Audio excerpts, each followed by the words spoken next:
last year in the playoffs on their way to the UFL title that got the victory 36-18. Sweltering day in our nation's capital. 80 degrees now, 85 by the time we get deeper into the second half. A slight breeze that could be a factor for two very powerful place kickers in this contest. Critical matchup in the UFL. Week 4 is here. Matt McCrane has a pair of 60-yard field goals to his credit this season. Kick things off. And at the 1-yard line, perfectly into the landing zone, Gary Jennings Jr. racing ahead and tripped up at the 27.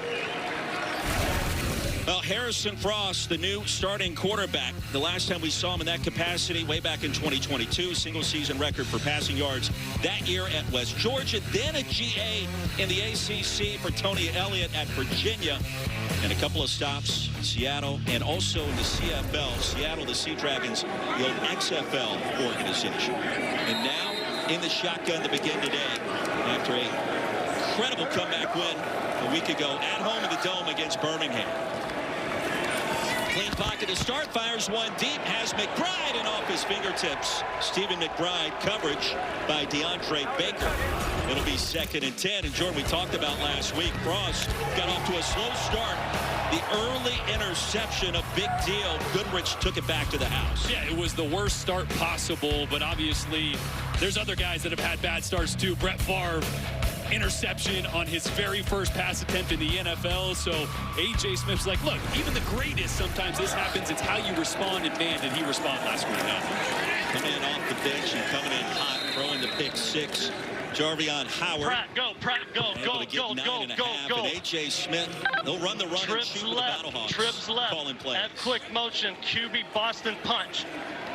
Trips left up, F quick motion, QB Boston punch. That's right, let it go, let it go. They got Michael Pratt in the game. They just subbed him in. Yeah, QB. And you heard QB punch, Boston punch. This could be a quarterback power. Should be a designed run for Pratt. Oh, but they're gonna there's some confusion. They were trying to sub Harrison Frost back in, but you can't do that after you've broken the huddle. So some confusion with personnel groups between A.J. Smith and Ricky Prohl on the sidelines there. 30 seconds. Frost was trying to get back on the field. And a timeout is called. They did give him 10 yards on the run by Howard. It was initially ruled just shy of a first down. And now they'll regroup on offense. So sometimes you get to be a little too cute. And look, A.J. Smith and Ricky Prohl, they had their give and take last week on the sidelines, Jordan. Yeah, you mentioned it. Ricky Prohl is from a West Coast tree. Went to Super Bowls, won Super Bowls with a pro-style West Coast system. Obviously, A.J. Smith runs the run and shoot, which can be very effective in spring leagues like this. It's more simple, so guys can pick it up quicker. You can use tempo. And that's one of the reasons that Harrison Frost, I think, stepped in and had so much success early. He ran the same offense in the CFL for a couple years, so was very familiar with it. That helped him last week. It should help him today. Howard in the backfield. First down after the timeout. Frost back on the field and out of bounds looking for Shakur Pearson.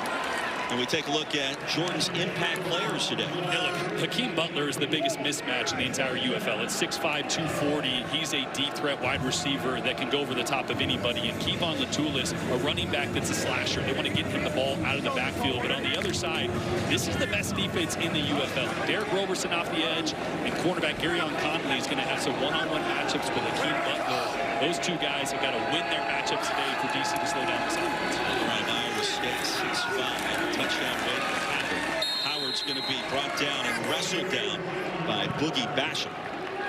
You know, Jordan, so far that matchup between Hakeem Butler on the outside and Garyon Conley, who has got the tallest length over the top to help Conley, so they feel pretty confident one-on-one there. Conley's a former first-round draft pick. He's got a ton of talent, so he trusts him. As you see, no safety help. At some point, St. Louis is going to test that matchup. Third down, first big play of this one here in Washington, D.C. Frost is going to escape, picks up the first down. There comes a penalty flag. At the 45, we'll check the infraction. Number 21, holding number 21. We're going to tack that on. Defensive holding. Holding number 21. Defense, 5-yard penalty added to the end of the run, automatic first down. On Gabe Taylor for the defenders. Gabe Taylor working on Ja'Cour Pearson, the shifty slot over here. He's just going to hold a little bit on the jersey as Ja'Cour is trying to get in and out of that break. But great recognition from Frost, knowing, hey, my underneath defenders are in man coverage. They got no eyes on me. Take off and pick up a first down. Actually, the penalty helped him out as well. Frost had an incredible preseason camp for the Battlehawks. And it was Brandon Silvers that started the season at QB1. Off the screen, Pearson, the throw on the top of the grass. It'll be second down after the incompletion. Yeah, we saw them take that shot. What was it, the first or second play of the game? That's the biggest difference with Harrison Frost to what they had with Brandon Silvers. His ability to stretch the field vertically. We saw it last week. Butler had a couple big plays downfield. That unlocks this offense. When that is a threat, everything else, the run game, the quick passing game, all of that opens up. Crossman stops at Mercer in West Georgia Division II to Crosser. Pearson's got it. And Lasso down about 2 yards shy. The line to gain by Gabe Taylor. I mean, this is what I referenced earlier. 3 drives, 0 incompletions or 0 completions, 2 interceptions, and then how he responded was unbelievable. The adversity he faced in his first UFL opportunity, and now we're getting a look again at Michael Pratt. The dual threat quarterback out there. He was the draft pick for St. Louis. He was actually initially penciled to be the starter, had to step away before camp, so returned a couple weeks ago. On the sideline. And they're going to have a package to use his athleticism, but can absolutely be a threat throwing the football as well. Prior to the foul for too many players on the field, St. Louis called their second charge timeout. Okay. So you're bringing in Pratt, and you tried to do it.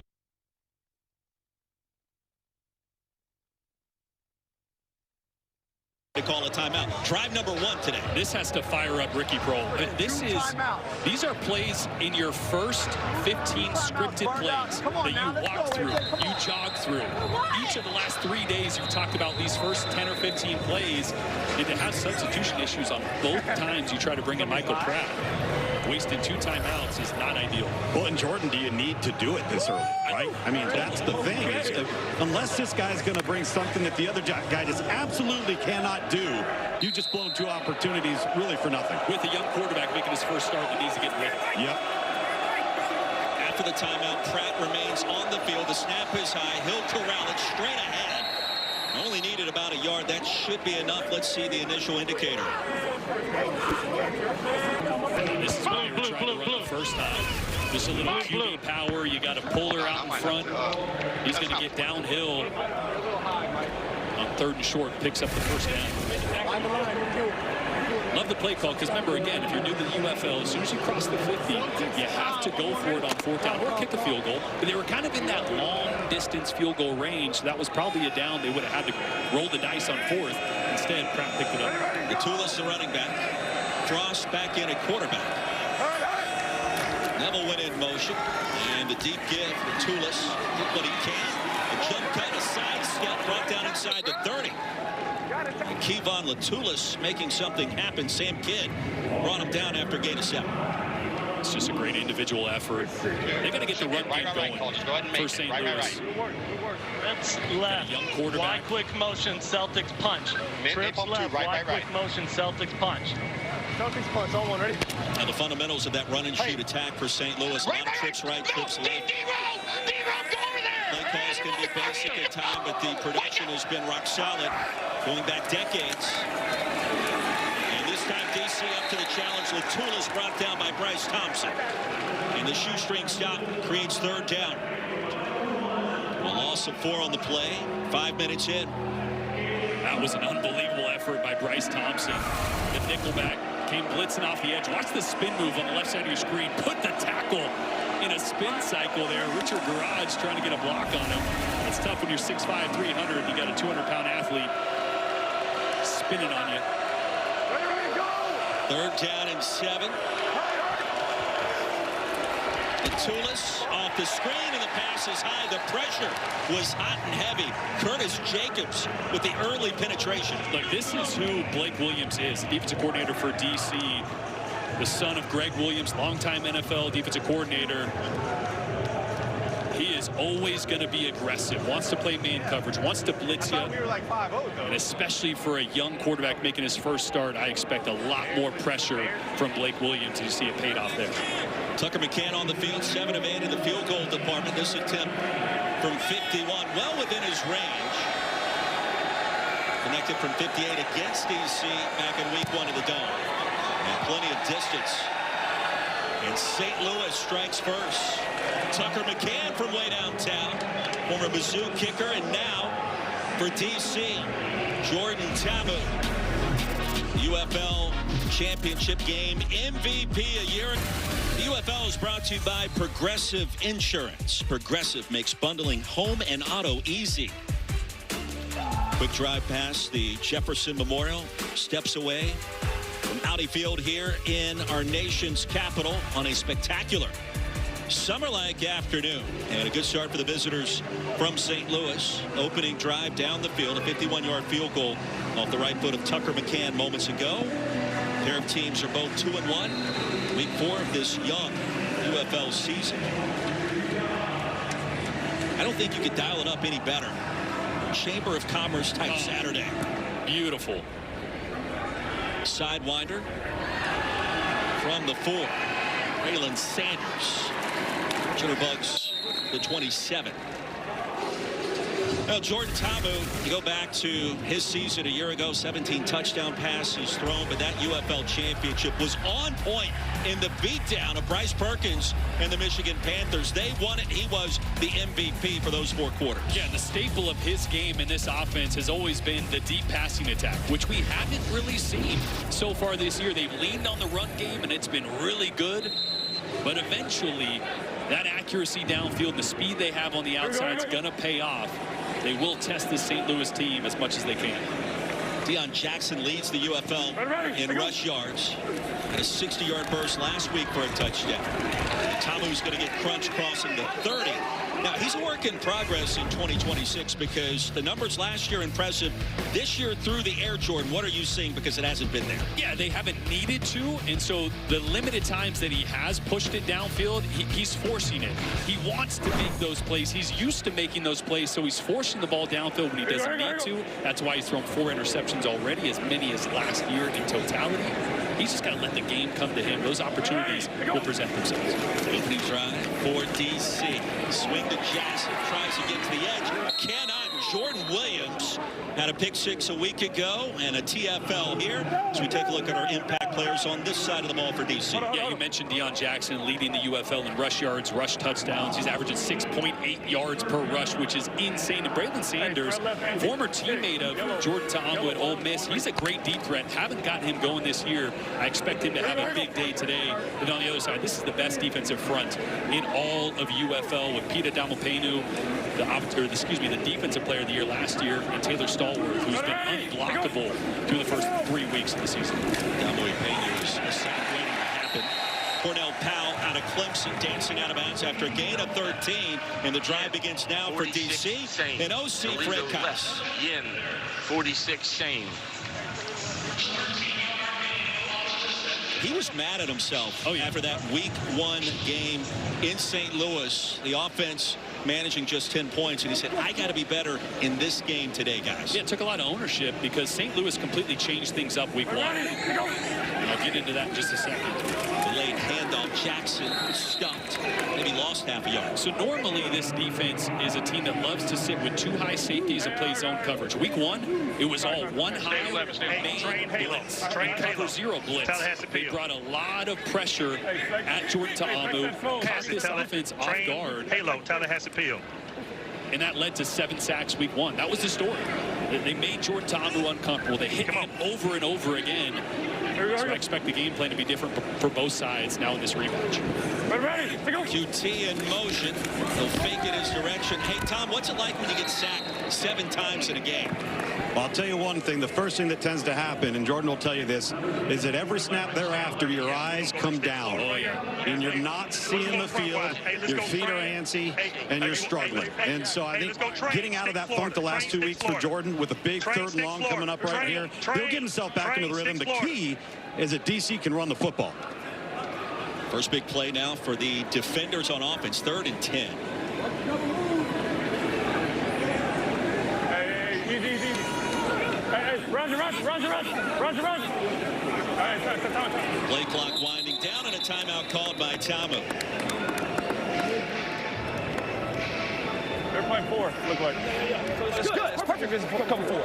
So they're going to stay there? No, it's good. If they're playing quarters, perfect. That's what we want. So if it's 1, if you're playing quarters, all you're going to do is try to bracket number 1. So the play is perfect versus quarters. Okay. Yeah, you're good. And it's, no, you're good, Coach. You're good. And you're still good, you know what I'm saying? And if they play cover 2, and if you see that safety kick off and the guy bite down on it, just come back to the field, you know what I'm saying? Yep, so you're good. Go around from here. Hey, just line up in it. Same play? Yeah. Lion Z shake. Jordan, in layman's terms, what are we hearing there? Yeah, that's what I was telling. You heard Shannon Harris mention there, we wanted cover 4. That's great. To the field or to the top of your screen, they're playing cover 4, which means that corner and safety are both responsible for a quarter of the field deep. They're playing off. Here we go. So it's interesting to see if they try to take a shot over the top. Oh, now they changed up the coverage. Now it's going to be some form of one high man or cover 3. Looks like man at the top of the screen. Play action on 3rd and long. Pocket collapses. Tamu releases. Pass is caught. Braylon Sanders has a first down. So the timeout was executed beautifully at a gain of 17 on 3rd and long. Yeah, so they changed things up. Now this guy's got deep third, so you just got an out route here on free access to his old teammate from Ole Miss. It's a great read because you heard one thing on the sideline. You're thinking one thing when you stand over the ball. Defense changes, but you don't miss a beat. You find the easy free access throw. It's a great job by Tom. Love having 2 quarterbacks on one broadcast, plus the linebacker perspective from our good friend Sam Acho as well. We got it covered. We got it completely covered. Defense for the Battlehawks has this first down run completely covered. Abram Smith bottled up. He'll lose 2. Travis Feeney was there ready and waiting. Yeah, this front across the board is just so talented. Travis Feeney, they're getting inside the tackle, blowing this one up. But they're good on the inside, too. Stallworth and Carlos Davis, 2 guys that have played a ton of football, really sat on the inside. DC mentioned they want to get more quick game, get the ball out of JT's hands a little quicker early in this game. Empty backfield. Tamu releasing. Wide open is Powell. Second grab.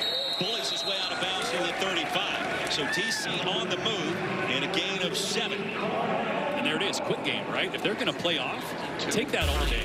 Alert 72, double 1 under. 52 higher. Alert 72, double 1 under. Corey Chambliss playing chess so far, trying to keep this DC offense out of the end zone to start. Defenders have converted twice on 3rd and long so far. He's 6 yards here. Can't punt it past midfield. Tamu escapes. Jordan Tamu still on his feet. Dragged down from behind to the 15. And the mobility for the dual threat quarterback. Give him 22. Well, this is so good because he's going to be hot off this linebacker blitzing right here. He sees it. He knows he's hot. Nowhere to go with the ball, but just makes a great move to get north and south there and pick up some yards on what should have been a blown-up play for St. Louis. Bentley missed that initial tackle. Abram Smith over the right side. Lowers the shoulder. Gets trucked in the process after a short gain. Well, if you watch, he's going to see the blitz, and he's going to look to his right, which is where his quick route is, but there's too much traffic over there, so he he decides to take it himself. You know, Jordan, the thing about that, too, many people may not realize, that's part of the read progression. If you have more than you can block, and you're in 0 or cover 1, the quarterback's progression is going to tell him to run at some point. After a gain of 1, the 11th play of the drive. Tamu surveys, floats one end zone, has a man, and it's hauled in the back corner. QT holds in the touchdown strike, and DC on its first possession reaches the end zone.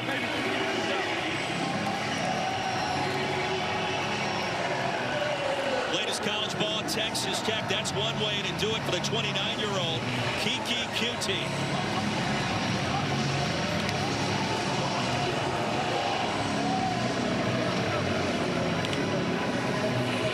Some confusion in the secondary there for St. Louis.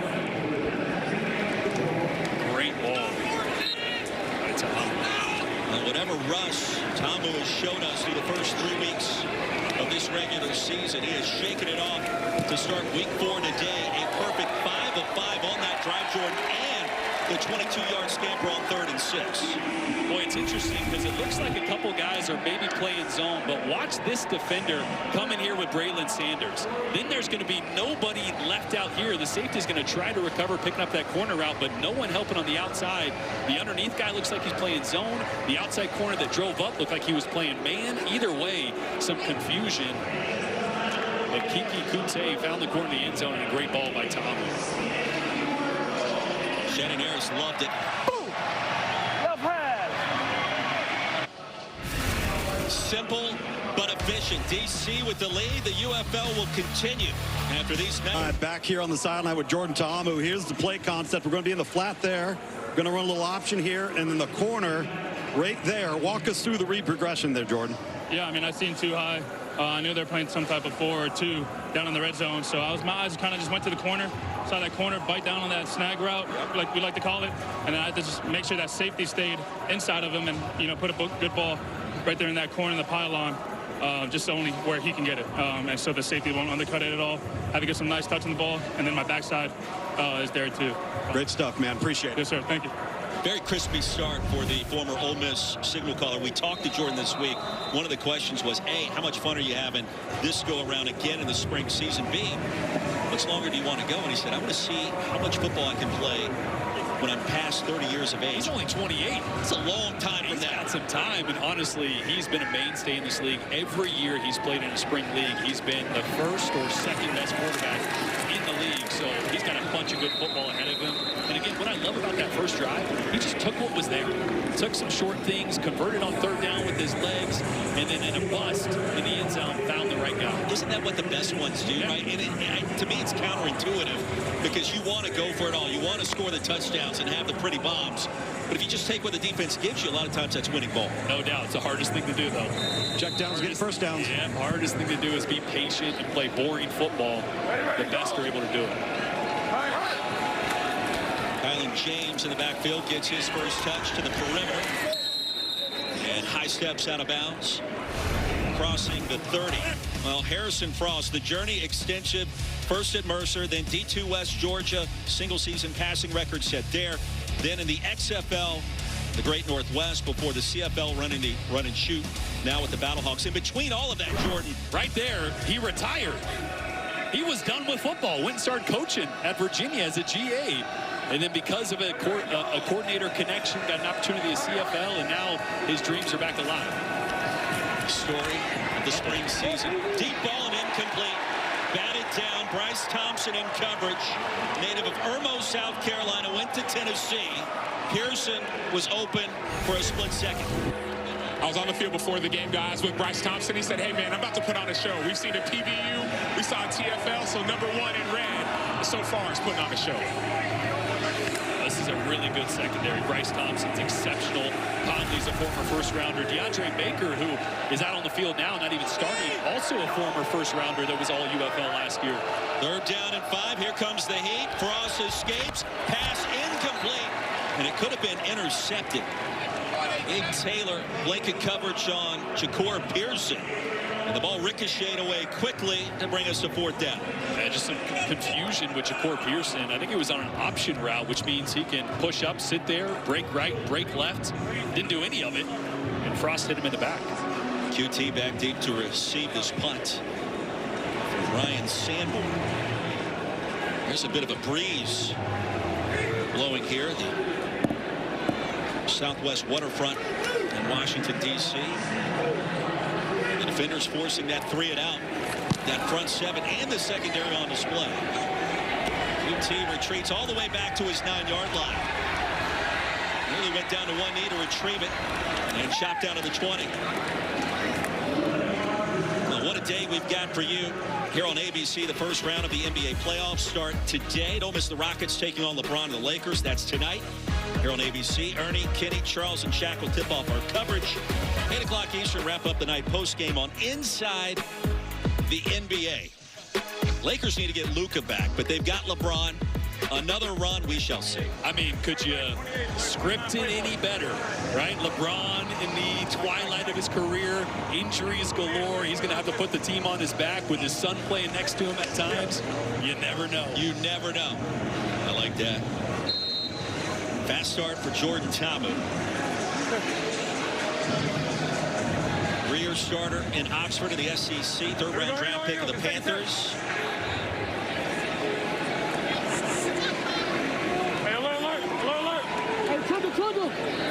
He played with the Battlehawks back in 2020. Into Jackson, there's a burst and a first down. Spun down to the 35, a gain of 15. Well, there's the run game getting going, but the last drive was all Jordan Ta'amu. Taking what the defense gave him early.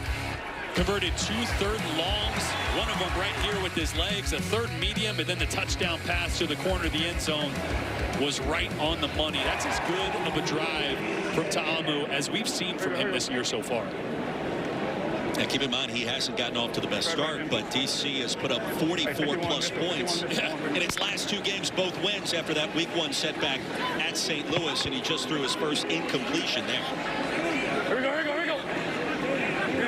Minutes ago in a fast-moving first quarter. Ready, go. Pivotal game in the UFL, week number 4. Both teams at 2-1. Wide open, set down in the middle of the zone. Racing for the first down is QT. So a gain of 13. QT's a guy that they really want to get going in the slot. Remember, last year they had Jaden Mickens, who's one of the better slot receivers in the UFL, no longer with DC. Chris Rowland, another guy that was all UFL, no longer with DC. So that slot positioning, waiting for the guy to emerge, and QT having a big game so far. And second grab, his first one went back corner of the end zone. Deion Jackson, the line of scrimmage. And that's it, what should be the final play of our first quarter. Now, week 4 underway in the UFL. 2 of the teams that expect to contend for the championship. In a 4-point contest to start. 7-3, DC with the advantage. Emotions running high in this rivalry in the United Football League. Shannon Harris will talk things over with his quarterback. And we are rip-roaring ready to go on a summer-like afternoon in our nation's capital, 15 minutes in. No limit, no limit, no limit. And it's in 7-3.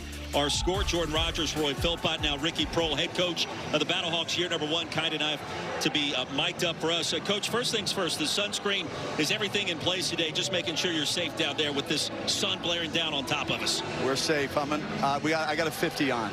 So that should be good. 50 is great. Coach, what do you want to see your offense get to get Harrison back in rhythm? Obviously close on a couple deep shots, but what do you want to see AJ get to get Frost a little more comfortable when you guys get the ball back? Just some shorter, high percentage passes, just like you said. Get him into a rhythm, get some completions, and then get something going offensively, sustain some drives. Defensively, Jordan Ta'amu's gotten off to a crispy start. It looks like he's been in rhythm. How do you try to disrupt that to start the second quarter? Well, he has. He's made some good plays, but we've 2 third and longs they've converted. We got to get off the field. You feel like your team's handling the emotions of this rivalry so far pretty well. Obviously, that's something you talk to us about. Talk to your team about coming into this one. I do. We're a pretty resilient team. You know, we can sometimes go through some valleys and not play so well, and then also we start rallying. We put a couple big plays together, and then we start feeding off that energy, and that's what I'm looking for here real soon, though. Coach, appreciate you. Best of luck rest of the way. Thank you. Ricky Prohl, year number 1 as the head coach. Of course, incredibly talented wide receiver in the NFL and at Wake Forest. Won a couple of world championships, including that greatest show on turf team with the St. Louis Rams in 2000. Second down and 9 to start our second quarter. Ta'amu escapes and heaves it out of bounds. It'll be 3rd and long. Another unbelievable effort from Ta'amu, because Peter Taumapenu came off the edge. But here's Ricky Prohl. We just talked to Ricky about getting this offense going. He's used to really good offenses. Greatest show on turf. A legend with the Rams. Keep in mind, guys, if they get this and don't convert, they're going to cross the 50, are going to have to go for it on 4th down. Interesting dynamic here. Don't you want to throw it? You either complete a pass or it's incomplete. You can then punt it. Correct. Not that you would run it on 3rd and 9 anyways. Right. Something to think about from a strategy standpoint. Ready to go. Empty backfield. Tamu, pocket collapsing. Tamu escapes again, gets crunched behind the line of scrimmage. He's going to lose a yard.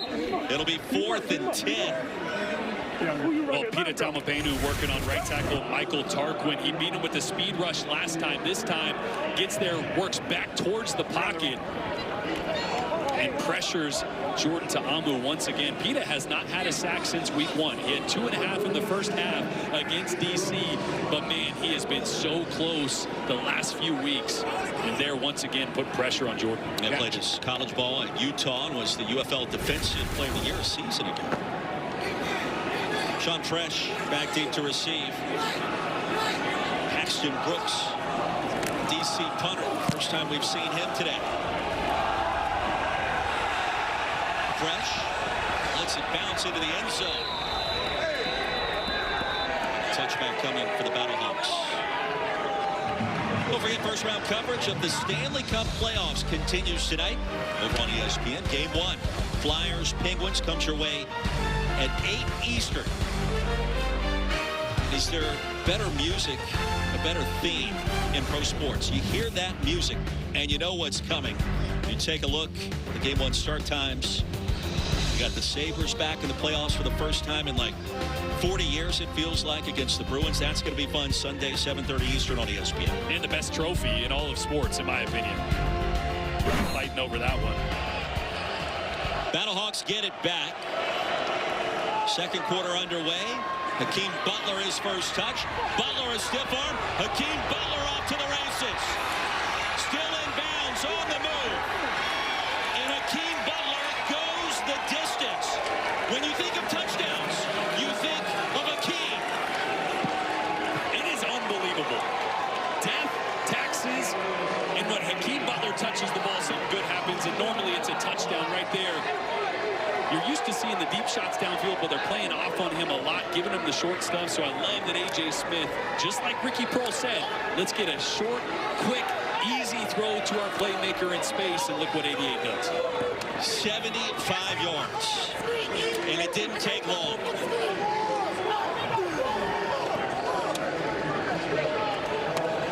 And that's what a young quarterback needs. Harrison Frost started this game 1 for 7, right? Struggling, not in rhythm, pushing the ball downfield, close, but not quite there. That one makes you feel good as a quarterback. Hey, Sam Macho, he looked good on that play. You talked to him last week. You asked him the question, how you feeling? How do things look? And he said, I look great. He looked great on that one, didn't he? He absolutely did. And I'm on the field right next to Hakeem Butler. We're going to watch the replay first. And Jordan, talk us through what you see, because I saw it here. It looked impossible. Yeah, it's just a little tunnel screen. He's got 2 blockers, going to catch the ball. Right here, stiff arm is what made it. And then I'm not sure what happened there with the DB. Deontay Anderson kind of lost sight of him for a second. And there you see the speed, 6'5". He's a strider. It's just everybody knows where they want to go with the football, and still you can't stop it. Hey, Tom, we didn't see him in week 1. He's a difference maker when he's on the field here in week 4, is he not? Well, absolutely. And the thing is he's generally a running catch guy, meaning a vertical, go downfield guy, and he's not much of a route tree guy, but the underneath stuff, if you get it to him in space, and they caught DC with a pressure to that side, and it was the perfect call versus the wrong call on defense. And so they said it's inevitable. Death, taxes, and Hakeem Butler scoring touchdowns. What do you think when you hear that? That sounds good to me. That sounds good to me. What'd you say on the first series? Something to the effect of, like, they don't watch you or they can't stop it. What was that mindset? I mean, well, got to watch what I say, but they run in cover 2 to my side. I mean, they're a very confident, cocky team, but play me man-to-man if you really like that, you know? So they don't want to guard me. They don't want to guard me, so my boy's going to eat. My boy, Peasy. Amazing block. Big boy, no little boy. You feel me? Amazing block. Just chill there. Come on. Without him, it ain't no me. Thank you. I love it. That was 5'7", talking to 6'5". Ja'Cour Pearson chiming in. Deliver the block, though. You love that. Normally, it's not the 5'7", 180-pound guy that's lead blocking for the 6'5", 240-pound guy, but man, when he got hard, it works. First 7 pass plays generated just 9 yards. One play went 75, and here comes the block from Peasy. And exactly what Tom mentioned, they blitzed from that side, so they're already down one guy. So as soon as Butler stiff arms that player, there's nobody left. And look at Pearson looking for more blocks downfield. Got 1 or 2 there. You love the effort. Penalty on the kickoff. The slow roller fielded at the 10. Cornell Powell will stop and go after the grab. Rumbles into plus territory. Gain of 15 for number 14 from Clemson. And look at that. It gives you an idea of just how much he makes up ground. 22.3 miles per hour there from Hakeem Butler. Second fastest, or tied for the fastest wide receiver in the UFL this week. And just to put that in reference, there was only 4 or 5 guys in all of college football last year that had a faster time than that. So that is flying. That was according to Sportable. Powell in the out pattern, incomplete. Brings up 2nd and 10. And it's interesting. He's 6'5", 6'6", and he's running that fast. That's what makes him hard to guard. He can go downfield. People think it's a deep threat, but he catches a tunnel screen and runs 75 yards to the end zone. Look good in doing it too, Sam. I saw him on the field before the game. He had his shirt off. He's intimidating. He's confident. But then the thing is, he backs it up on the football field. That's why DBs have a hard time covering him. From the 45, 2nd and 10. Tamu, bit of time. Cornell Powell underneath and upended at the 39. Gain of 7. A.J. Thomas brought him down to the turf. Hold on. Get inside. What you got in the front? Hey, let's hit him with a train Tony. Train Tony. Spread right, stack. Spread right, spread left, stack. 72 slants. Alert squirrels. Alert squirrel. Spread left, stack. Double. Jam 3-2. Jam 29. Wendy. Ready. Go. Moving up front on the right side of that defensive line. 3rd down and short, and Powell dropped it. A lot of traffic. In coverage was Miles Sims, and now decision time for Shannon Harris and DC on 4th and 3. Great ball there. Cornell Powell, usually so sure-handed. Yeah, I think so too. Doesn't come down with that. They're going to have to set pump him up. Keep him pumped up. Matt McCrane, a.k.a. Thunderfoot, was banging him home from 63 in this direction during pregame warm-ups. And this attempt from 56 yards, 7 of 8 on this season. And, of course, has the 2 4-point makes from 60 yards or beyond. New rule this year in the United Football League. From the right hash, and McCrane from 56 connects. And DC back in front. 10-9 our score, 11:01 remaining here in our first half in the district. UFL will continue after these messages. Just to show you how simple we are, this is our base formation. In fact, we don't even have a name for that. When we come out of the huddle, if I don't say anything, that's how they line up. And the only other thing that we do is call trips right and trips left. So that being trips right. We think back to the masterminds of the run-and-shoot offense. Miles Davis, June Jones, who was diagramming there for Bob Davie back in the day, and A.J. Smith, play caller for the Battlehawks. He subscribes to the run-and-shoot. It's trips right, trips left. There's a lot of deep pass patterns that we will see on display. Latulis brings it back from his own 6. Zigzags across the 25 and is brought down there, but we don't see a lot of the run and shoot in present-day football. Harrison Cross played in the CFL up north and is quite comfortable running the offense here in the UFL this spring. And his experience is important because although there's simplicity on the surface in the formations, in the concept, everything changes post-snap. All these routes have the ability to adjust on the fly. So you have to see the same thing that your receiver sees as a quarterback to make sure you're on the same page. And if you don't, then you get the pick sixes like what we saw last week. As Jarvion Howard, full head of steam. You know, it's like that scene in Remember the Titans where Denzel Washington's getting on the bus. He goes, small playbook. Yeah, we run 6 plays. Split B. It's like Novocaine. Just give it time. Always works. Hum the trio left. It's a different way to do it with the run and shoot. Quick pitch and catch. The trio left. 61 Houston Scissors. 61. Pro number there, Keith. Pro number. And the dynamic between Smith, the play caller, and Prohl from the West Coast days with his offensive background is interesting on the sidelines. And those two at times can have differing opinions, but that happens in the sport we know and love called football. Blake Jackson on the post corner.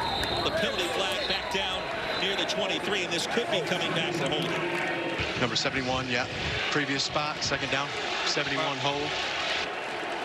Holding, number 71, offense, 10-yard penalty, still second down. You heard A.J. Smith say scissors, right? That means a post and a corner crossing each other here. So you had Hakeem Butler on a post to the left side, and you had Jackson there on a corner route. You see them crossing, both deep options, and a great read there by Frost, just negated by the penalty. Yeah, Jordan, that just kills you because it's not only a great read, it looks like it was the most comfortable he's been. He was accurate, and now you take away what we've been talking about, those confidence throws, and you go backwards. 2nd and 18 after the infraction on Corey Stewart. Played his college ball at Purdue. Reserve left tackle. Here comes the heat. Cross seems it incomplete. Came in low to Gary Jennings Jr.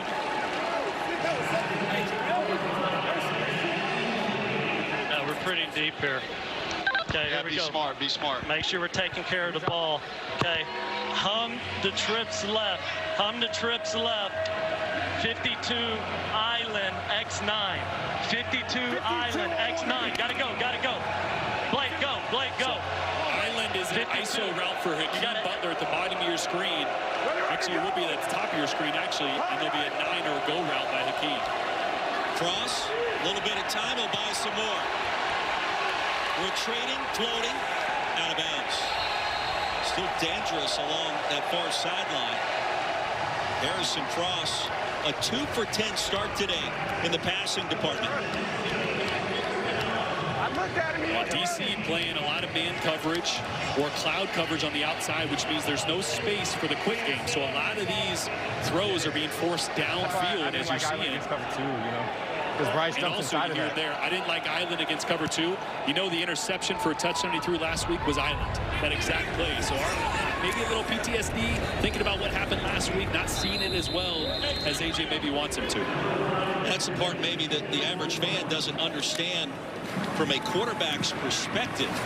These guys, they're human beings. They've got a conscience, and something happens bad one week that can translate to the following week, Jordan. You know, it's like your golf bag. You know, there's always one club that you love for no other reason than you just love it. So when you get a bad play and you throw an interception, the next time you hear that call in the game, that's what you're thinking about.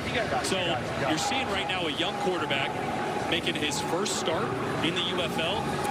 That's maybe not seeing things exactly the way his offensive coordinator wants him to, and that's why you're seeing some of the struggles so far. Yeah, Tom Luganville, same odd show on the sideline with us. And keep in mind, for Harrison Frost, this is his first start since November of 2022. So it's been a while. Yeah. There's going to be a little bit of rust and some jitters, maybe that we've seen early in this one. Yeah, really, the run game's got to help them out. That was kind of absent for St. Louis the first time they played DC. I think like 64 rush yards. They got to get a ground game going, so there's third mediums, third shorts, and now the quarterback can take a breath and go, okay, let's take something high percentage. Let's have the defense playing on their heels instead of the other way around. And there is a level of comfort here with Harrison Frost. He was on the Seattle Sea Dragons in 2023 where June Jones was calling plays there in this run and shoot offense. Ja'Cour Pearson on the sideline before.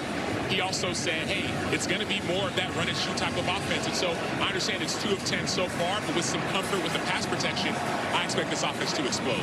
Jordan, they are checking right now to see if the football touched Skycam in that last moment. And so that's something they're trying to figure out from our perspective. Here's what we saw just seconds ago. It's first down, DC. It's hard to see if it clips a wire there.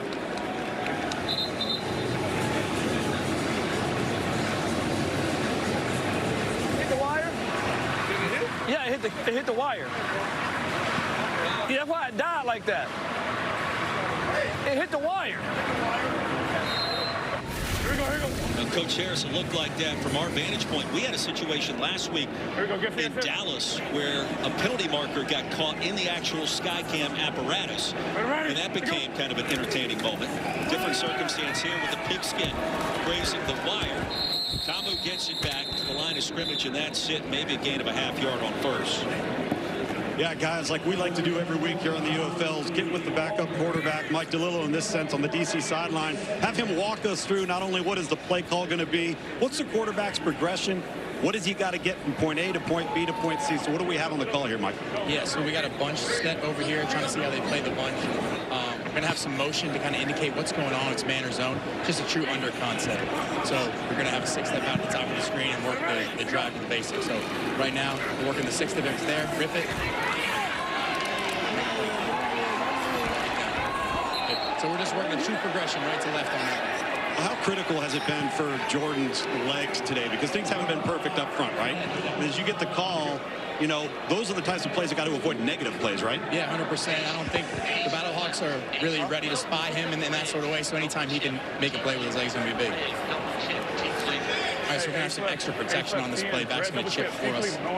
So we have some time. And it's just going to be a curl flat concept. So CP, Cornell Powell's going to be over the ball, and then we're just working which side squeezes. Ready, go. Attaboy. There you go. You called it. Cornell Powell right there across the middle of the field. So far, you got the progression right, Mike. All right, let's listen in for another call. Thunder. Alert 29. Going tempo right now. Playboy. Now just go with the thunder. Go with it. All it is. Trying to catch himself in right now. Tell me stop.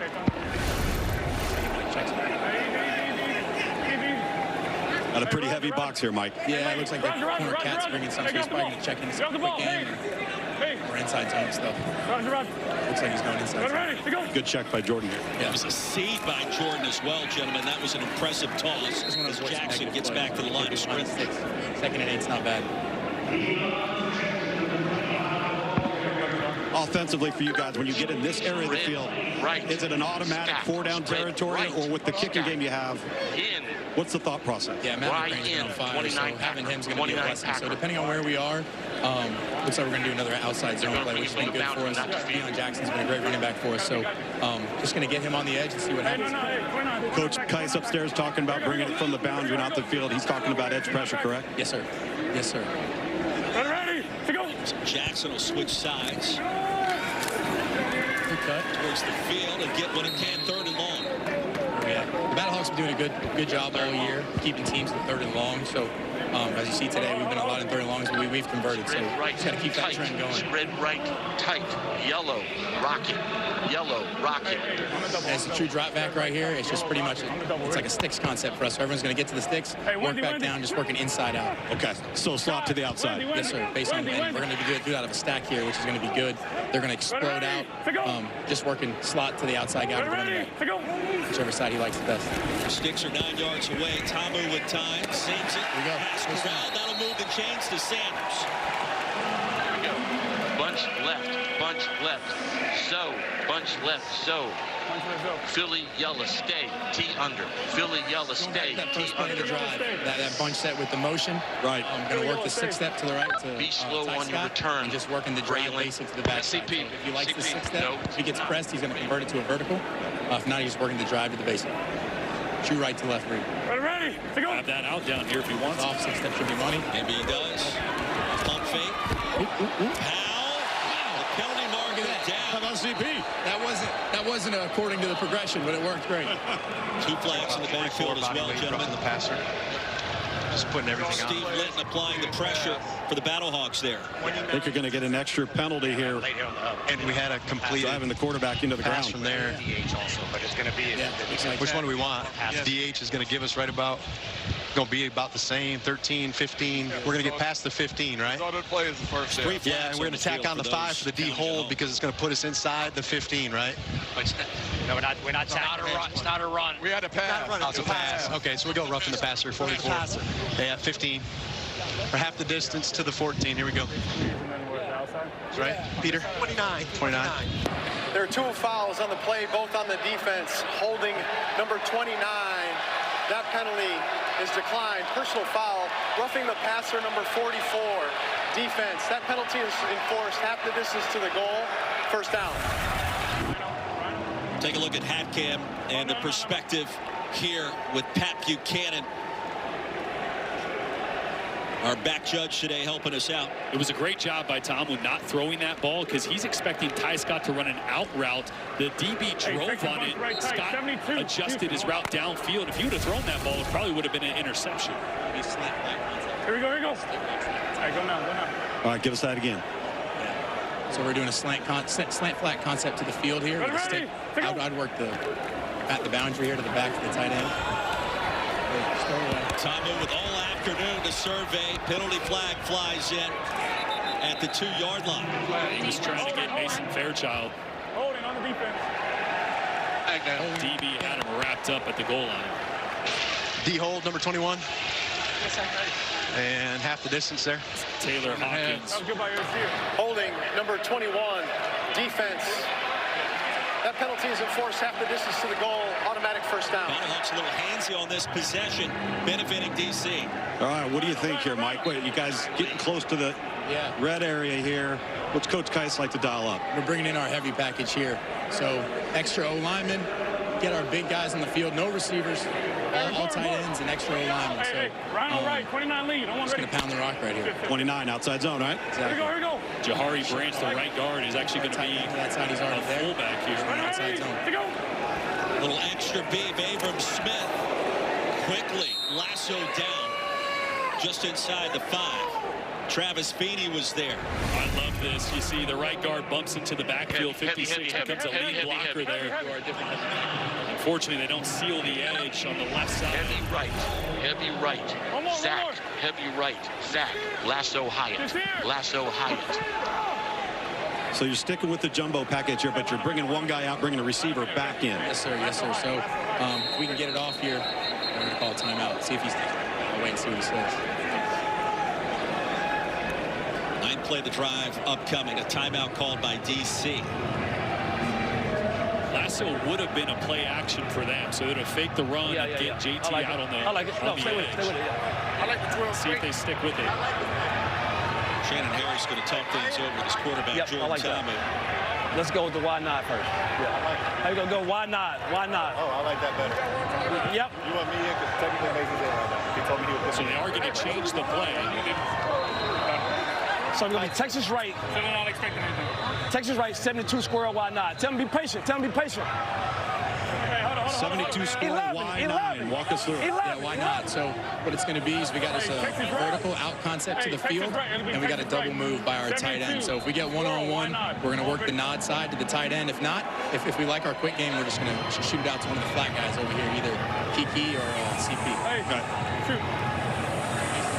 So a nod route by the tight end would be faking the hitch and then getting to the back end line. So if he likes one of these matchups over here with Kiki on the out route, it looks like 14 is going to be blitzing because they're stacked here. They like to show that in the red zone. Keep an eye on 88 Briley Moore as well. Jackson in the backfield, 2nd and goal. Looking at Moore, that direction, and out of the sky for a moment, and then thwarted away at the last second by Hawkins. Boy, there was nowhere to throw that football. That's that stick nod to Briley Moore. Taylor Hawkins in coverage. And that's one that maybe Mike Pereira is going to look at. As you see initially, did he have possession there for a split second? It's kind of looks like he did with that left hand. Y'all got too much offensive protection. That's a dominant play by the free safety. He got the ball out. He held his ground on the nod route. That was outstanding by Taylor Hawkins. It was, but he took a couple of steps. He did, but one of the hands involved in what appeared to be a catch was actually Hawkins. Yes. On the back side of the hand, no less. 3rd and goal. Tamu again to the end zone. This time, it's caught by Ty Scott. His 3rd year with the defenders and his first touchdown of the season. Out of Missouri State, the South Carolina native.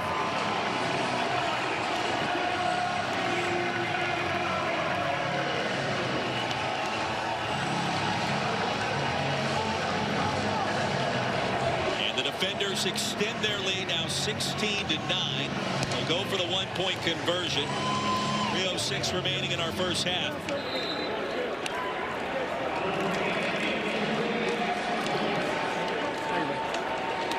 Matt McCrane. 33-yard effort. And the one-point conversion is true. Watch the veteran Jordan Ta'amu working through his reads. He's going to start on the left side. His first 2 reads are out to the left. He's going to come back to Ty Scott, his 3rd read. You just got to worry about that underneath linebacker holds him enough and puts the ball right on the money. Great job by Scott working through some contact at the line of scrimmage there. I told you. Yeah. The ball don't lie. How about the 3rd down passing of Jordan to keep kids in the game? I tell you what, I've worked that Manny Passing Academy for 5 years down there in Thibodaux, Louisiana, Nichols State. A lot of fun, a lot of work. The Mannings do it as good as anybody. Penalty marker on the kickoff as we check in again with our betting analyst, Tyler Fulgham. Yeah, guys, I want to talk about the futures market in the UFL because we saw a pretty shocking result to kick off this week 4 with the Dallas team losing to Columbus. And coming into this week, Dallas was the favorite to win the UFL title. The Renegades plus 205. When these odds are reposted at DraftKings Sportsbook, they are going to fall. And look who's likely to take advantage. The Defenders sitting there at plus 220 entering this week. If this result holds and they knock off St. Louis, they'll be your betting favorite to win the UFL title. Tyler, props to you as well, taking DC minus the points in the first half and this game, at least so far. The Battlehawks get it back. Joe Wallace brings down Jarvion Howard after a short gain of just a yard. The Battlehawks just really not able to get anything going between the tackles. It's putting a lot of pressure on Harrison Frost, again making his first career start, facing yet another 2nd and long. He's had a bunch of 3rd and longs. Run game's got to get going to help out this young quarterback. Butler at the bottom of the screen has a reception for 75 yards and a touchdown already. Frost sensing pressure, buys some time underneath to Jackson. He'll get what he can. It'll be 3rd and long. I mentioned how good this St. Louis defensive front is. DC might be the 2nd best defensive front in all of the UFL. Derek Roberson all over Harrison Frost there. Joe Wallace on the inside. One of the best all-UFL players year in and year out. And now they're going to go man coverage up in your face on 3rd down. Going to find a matchup. Enormous play before the 2-minute warning. 3rd down and 7. Frost wants a deep ball to pass. Nobody home. Pearson was in the area code. Bryce Thompson right on top of him. It'll be 4th down. That's just great coverage by Bryce Thompson. We've seen Blake Baker use Thompson all over the field. He's been blitzing off the nickel edge there in tight coverage downfield on Ja'Cour Pearson. DC defense is locking him up. Chilly start for Harrison Frost. Just 2 completions before this possession. DC will get it back with an 8-point lead here in the district after this. Here in the north end zone at Audi Field, the home of the Beer Snake. And guys, I've got Doug here with me, and I've got Evan here with me now. Understand, I feel like I'm part of the family. I was here for the very first Beer Snake construction in 2020. You guys have been here from the beginning. Why do you keep coming back? Because this is the best atmosphere in football in D.C. Let's get this. We're going to go back to back, and we're not going to lose at home either. Let's get this. Right now, the Beer Snake's at about a 3rd. We're way up, so we got to work on a little bit. So I need a massive Beer Snake chug from you, Doug.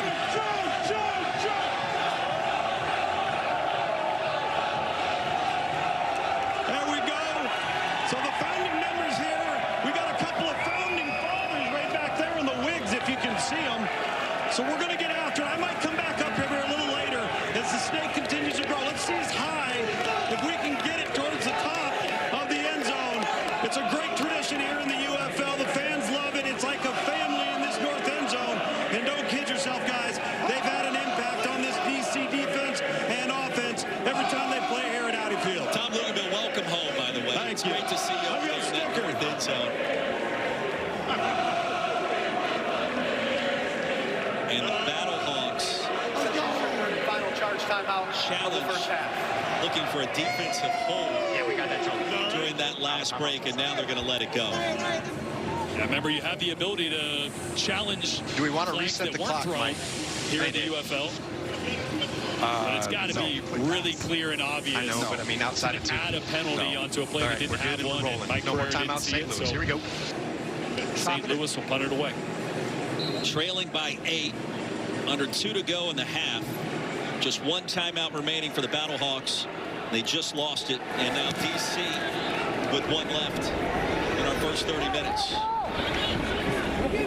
Bounce in from the 1. And DC will take over after the touchback. Don't miss your chance to be part of the game. Closer to the action in the middle of all the fun. Just like what we saw with Lubes. UFL tickets are on sale. Great seats available right now under $20. Visit UFL.com/tickets or scan the QR code to buy your tickets right now today. I see a little water in a couple of those cups over there. Hey, once we're finished that beer, you got to throw it on top of the stack. You can't refill it with some water. We got to stay hydrated. It's hot down there. Beer has water. True. How about the guy with the chainmail hat on? He's got to be hot, man. Toasty. Here at Audi Field. That can't be comfortable. It's downright medieval. First and 10, defenders get it back. After the touchback from the 25. Strong start from Jordan Thomas. And a handoff, Abram Smith. A gain of 3 on first down. That'll be it. Beer Snake growing by the 2nd. The quick passing game has been so effective for DC. We haven't really seen them take that vertical shot downfield yet. But mind you, the closer St. Louis starts playing these receivers at the line of scrimmage and with one single high safety, they could take a shot here at some point. On 2nd down, Tamu escapes. Hammered down near the 30. Carlos Davis greeted him rudely that time. It'll be 3rd down. This is a huge 3rd down for St. Louis. Remember, DC is going to get the ball to start the second half. Empty. Let's go. Ace right, Zach. And Ace Tamu on right. 3rd down. 10, 11, 11, 11. 11. Ace right, Zach. Lion, Z-shake. Lion, Z-shake. We had also that 22-yard scamper on 3rd and 6. Kill us. Take it all the way down. Yeah, we got it. He's be good. And he's making smart decisions. He's not forcing the football. He's using his legs when he's in trouble. Nearly perfect first half from Jordan Thomas. Time winding down quickly here on 3rd and 4. Tamu off the back foot, incomplete. Well, Powell just turned around. The pass sailed well over his helmet. And a 3-and-out force by the Battlehawks defense. Well, there was that shot call that I was talking about. They're trying to go slant and go because they're expecting St. Louis to come out in zone. They came out in man. Tough to run a slant and go in man. There's just too much contact. You see Cornell Powell stopped his route. Jordan threw it downfield. Just tell him. So a great stop from St. Good Louis. release on the heck. At that point, we'll just stay with the time left. See if they can put together a drive, but no timeouts. Paxton Brooks sends it high in the sky. Sean Fresh. A wiggle. Quick maneuver. Bolted down from behind after a punt of 49. And a return of 6. Don't forget, coming up at halftime, a great story we've got headed your way. All these players striving to reach the Super Bowl, not to just make it in the NFL, win a world championship, and make the most of it. You're going to hear from Plaxico Burress going back to that incredible game featuring David Tyree. Plaxico, the game-winning touchdown against the previously undefeated New England Patriots back in the day. We look forward to that. Count down the days to Super Bowl 61. February 14th, 302 days away. 2027 on ABC and ESPN. Empty backfield. Battlehawks. Cross delivers across the middle and incomplete. There comes a flag. There was contact with Sam Kidd on Ja'Cour Pearson. Face mask. 26 with the face mask. Give me the with the face mask. Guys, I'm tracking with you. So, defense, do we have a completed pass? Complete pass. Incomplete? Incomplete, number 20. Okay, previous spot, face mask, number 26, defense. Yep. Personal foul, face mask, number 26, defense. Pass interference, number 26. I was going to say. Defense. Both penalties are enforced. First at the spot of the foul for the DPI, and then 15 yards to be added by rule. It's first down, St. Louis. That is massive. You see Kidd is early. He gets over the back. And they're also assessing a face mask on top of the... So a spot foul with the pass interference, plus, according to that initial indicator, 15 on the face mask, and let's see where they spot it. Yeah, you see he got in the face mask of Pearson. It was the contact initially that was pass interference, and then he grabbed the face mask. So they're going to add that onto the spot foul. And look at the field position change. I mean, St. Louis was backed up. In my mind, I'm thinking, hey, don't let your young quarterback make a mistake. Maybe just hand it off for a quick, easy throw. Instead, they take a shot downfield, and it pays off big time after the penalty. Amounts to be a 45-yard infraction. Wow. That has St. Louis in business down by 8. And the football will be spotted at the plus 30. Okay. DPI and the face mask is under further review. Looking at this. See the shot from behind. I want to see the shot from behind because I think the face mask is after the interference, not the act. He does make contact in the back and in the side, but he doesn't grab the face mask until after the ball is touched.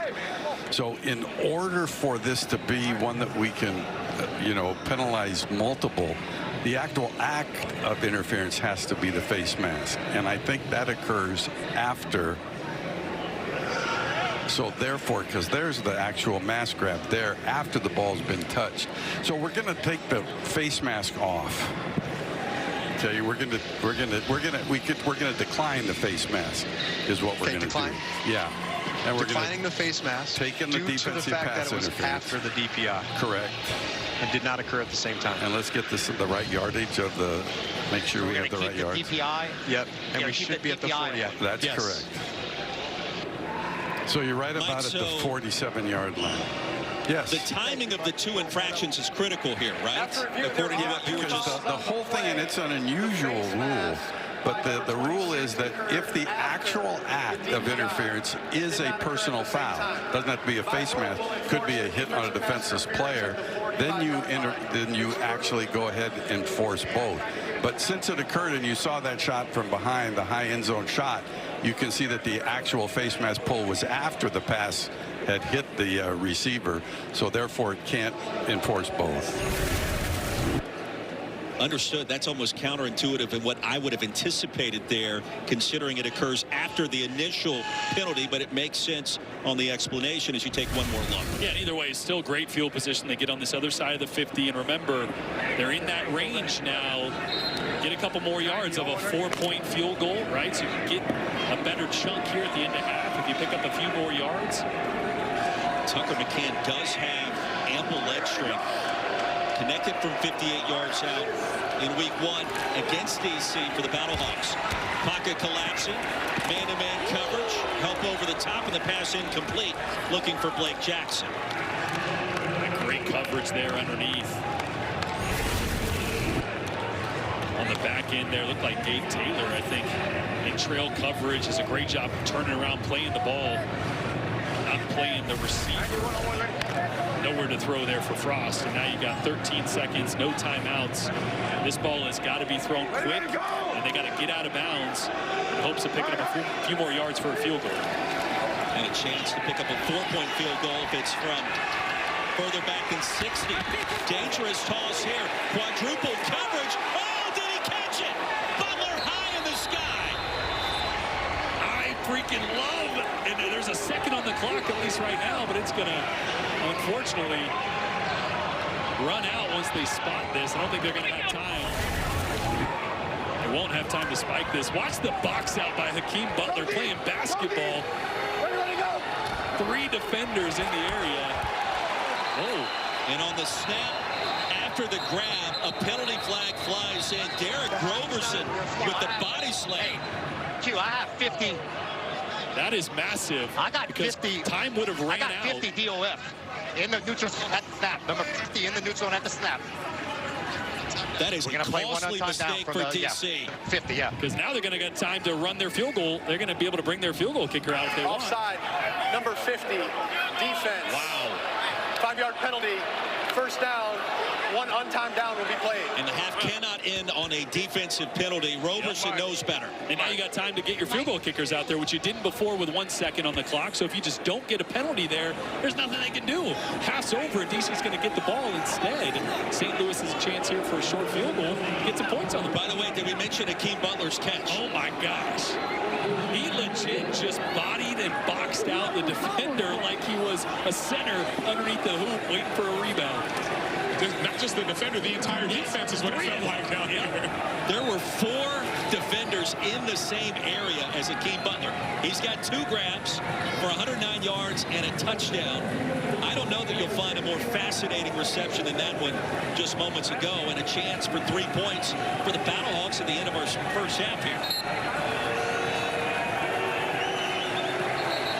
26-yard effort for Tucker McCann, and a lot to unpack as we try to catch our breath.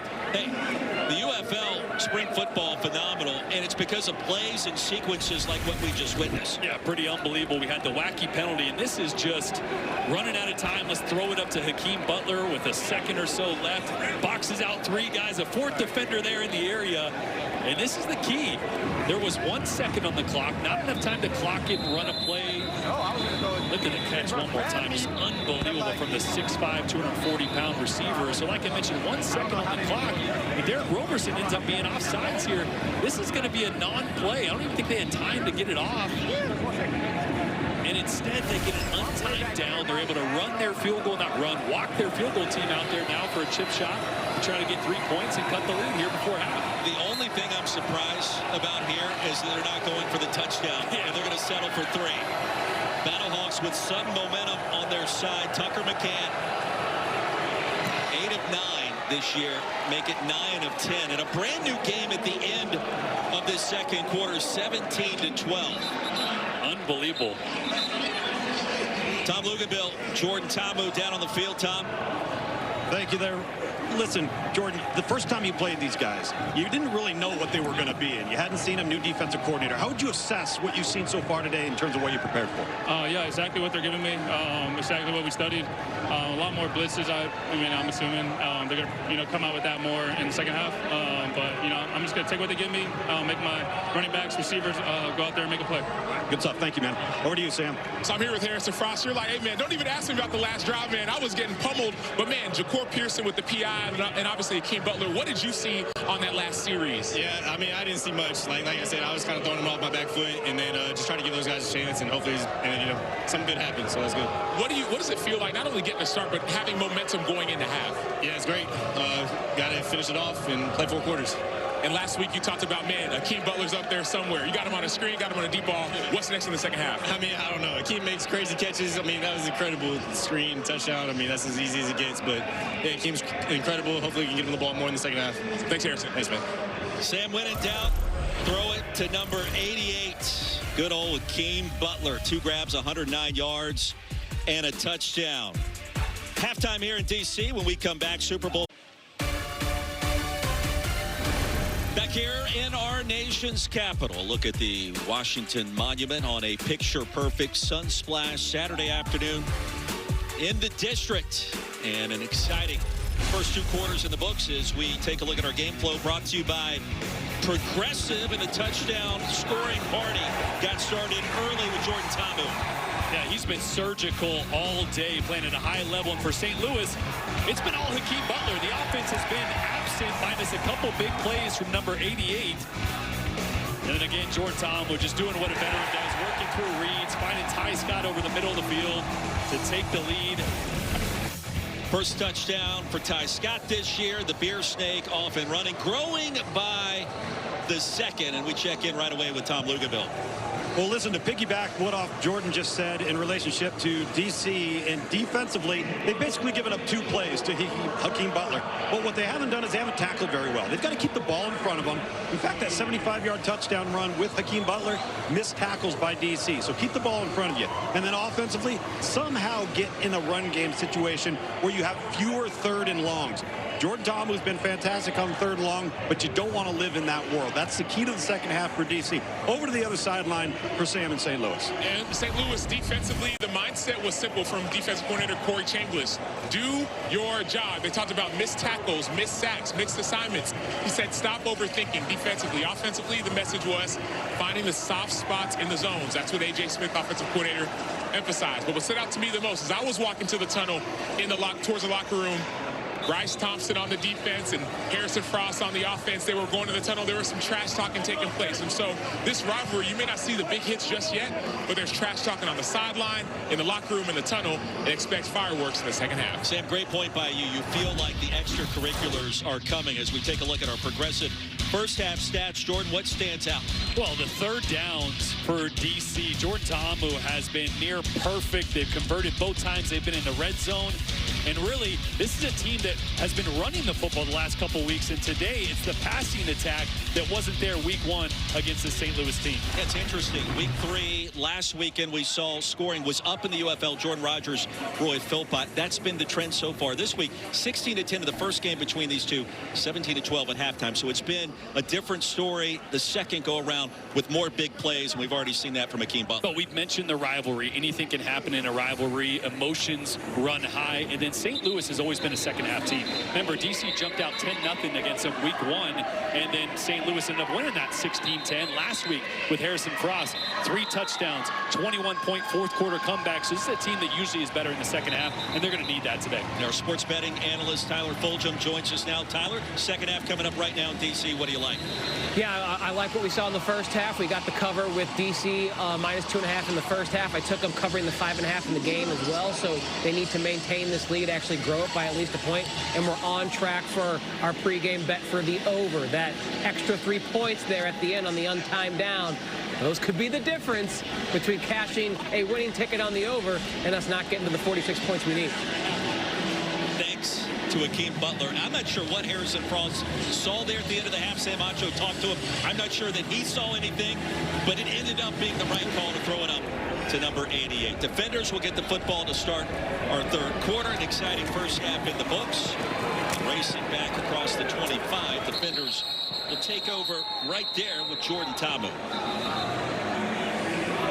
Former 3rd-round pick of the Carolina Panthers, 3-year starter for the Ole Miss Rebels in the SEC. And we mentioned the word crispy in the first half. That's how I would define and characterize what we saw from Jordan Ta'amu compared to his first 3 games this year, Jordan. Yeah, no doubt. He looks like the Jordan Ta'amu that should have been, in my opinion, the MVP of the league last year. Ended up being the MVP of the championship game, taking home the hardware.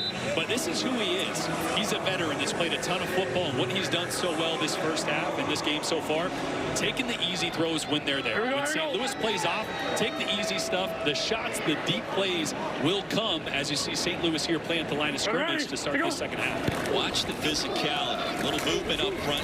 Battlehawks jumping across the line. A flag comes in after a gain of just 1. What you got, Q? What number? Coordinator Fred Kai's there. 56, DOF. Offside, Assistant number coach of the year 56, last year on that defense, championship run. 5-yard penalty, first down. Fred was hard on himself after the week 1 loss. Packer. 29 at the Dome.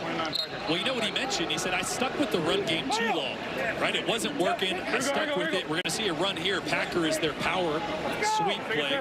Going to get a couple offensive linemen out in front. Run off tackle to the left. It'll be Abram Smith. And Probit along the left side. Gain of 2 on 1st and 5. And let's see.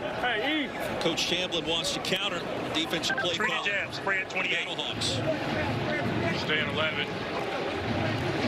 Treat the jab, spray at 28. The story of success for St. Louis week 1 was man coverage and pressure, which is not who Corey Chamblin usually is. Now they're going to drop into a zone here on Sunday, but I expect to see some more pressure here in the second half. Second down and short again. The offsides penalty cost him 5. Smith dives ahead. He'll gain 1 more. It'll be 3rd and 1. Opening possession of our 3rd quarter. 12. 5-point game. Troy bunch right. Troy bunch right. Tight. Lasso height. Lasso height. You got to see the signal. The guy on the other side got 2. Shannon is calling the personnel. Yeah. Hook 'em horns. Got it. Chase. Over chase. Tamu under center on 3rd and short. Play action, Tamu. Run pass option, flings it. Smith needed one in game 3.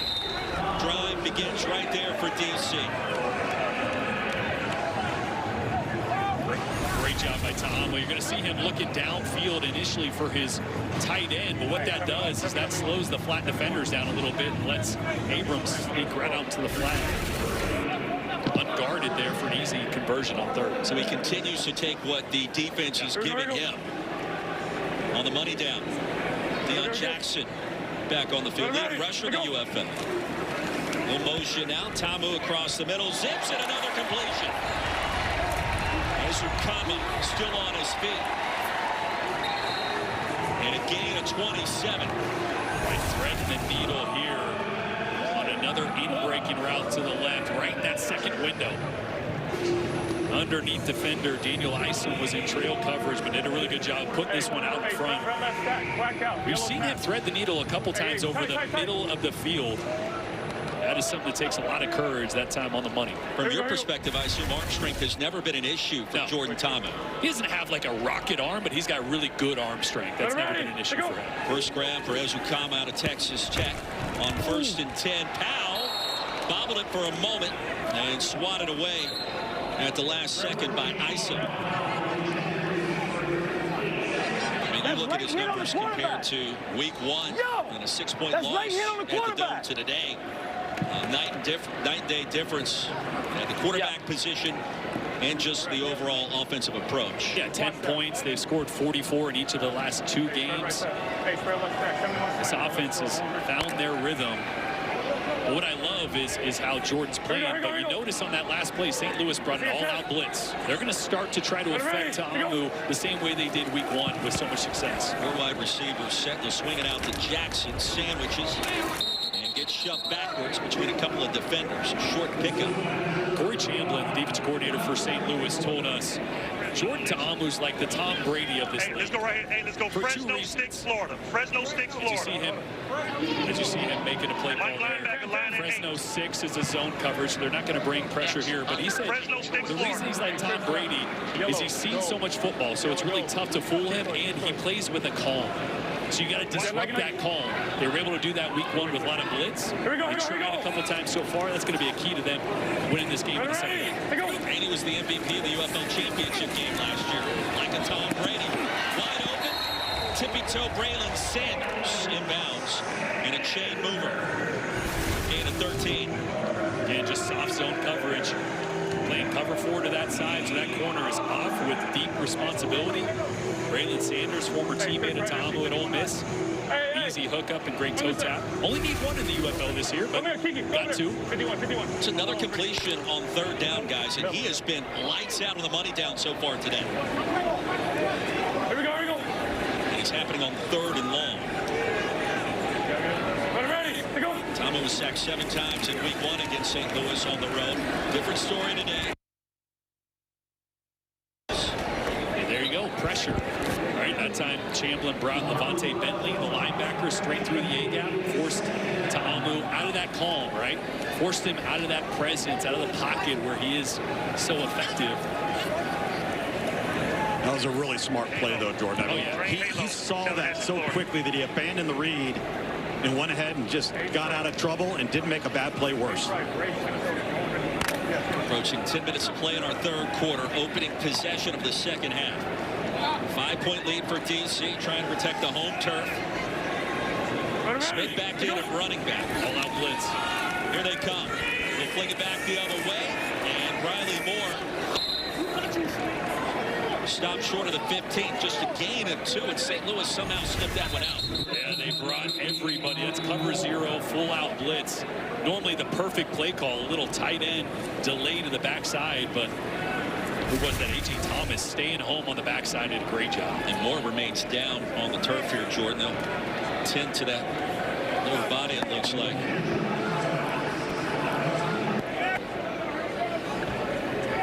So an injury timeout as we step aside here at Audi Field. 5-point lead for DC. number 9. Passing, all of those completions converting those third downs into firsts. And 5 of those coming on 3rd and 8 or longer. Can he do it again?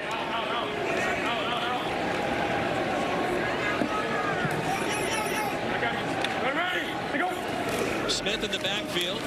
Here comes the blitz. Tamu going to be sent down. And retreating all the way back to the 27. Neville Clark got there and was shot out of a cannon. It's a loss of 8. Once again, cover 0. Watch the pressure coming from the left side. That second level is going to get to Ta'amu before he's able to get that one out of his hands. That's a great job by Corey Chamberlain, defense coordinator for St. Louis, of dialing up pressure. 3rd and long, you're usually not thinking, let's bring an all-out blitz. You're usually thinking, let's keep everything in front of you. Gets the job done. A 43-yard field goal coming from Matt McCrane out of Kansas State. And McCrane, plenty of leg. And the lead now at 8, 20-12.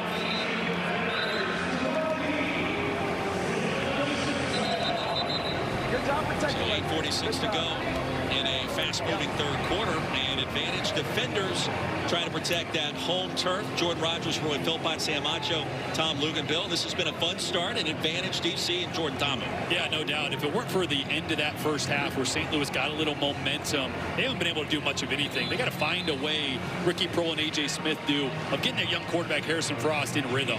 He's got 4 completions, I think, a couple big plays, but no consistency on offense. They've struggled to run the football. Got to make some adjustments for St. Louis. Tom, anything you want to see different from Harrison Frost to start this second half? Well, number 1, I think he's got to get the ball out of his hands quickly. They got to maybe get some wide receiver screen game going, get him some confidence, stay out of 3rd and long, and win first down. I was talking to Blake Williams, the DC, for the defenders, and he said, listen, we've given up 2 plays the entire game. But one of those 2 plays, as I had mentioned coming out of halftime, we just got to tackle better. He goes, I'm tired of seeing arm tackles. We got to start driving through people or chop them down and wrap them. So we'll see if they can come up with some answers defensively if you're DC. And Sam, we know Akeem Butler wants the football here. You got to think he's going to get a touch or 2.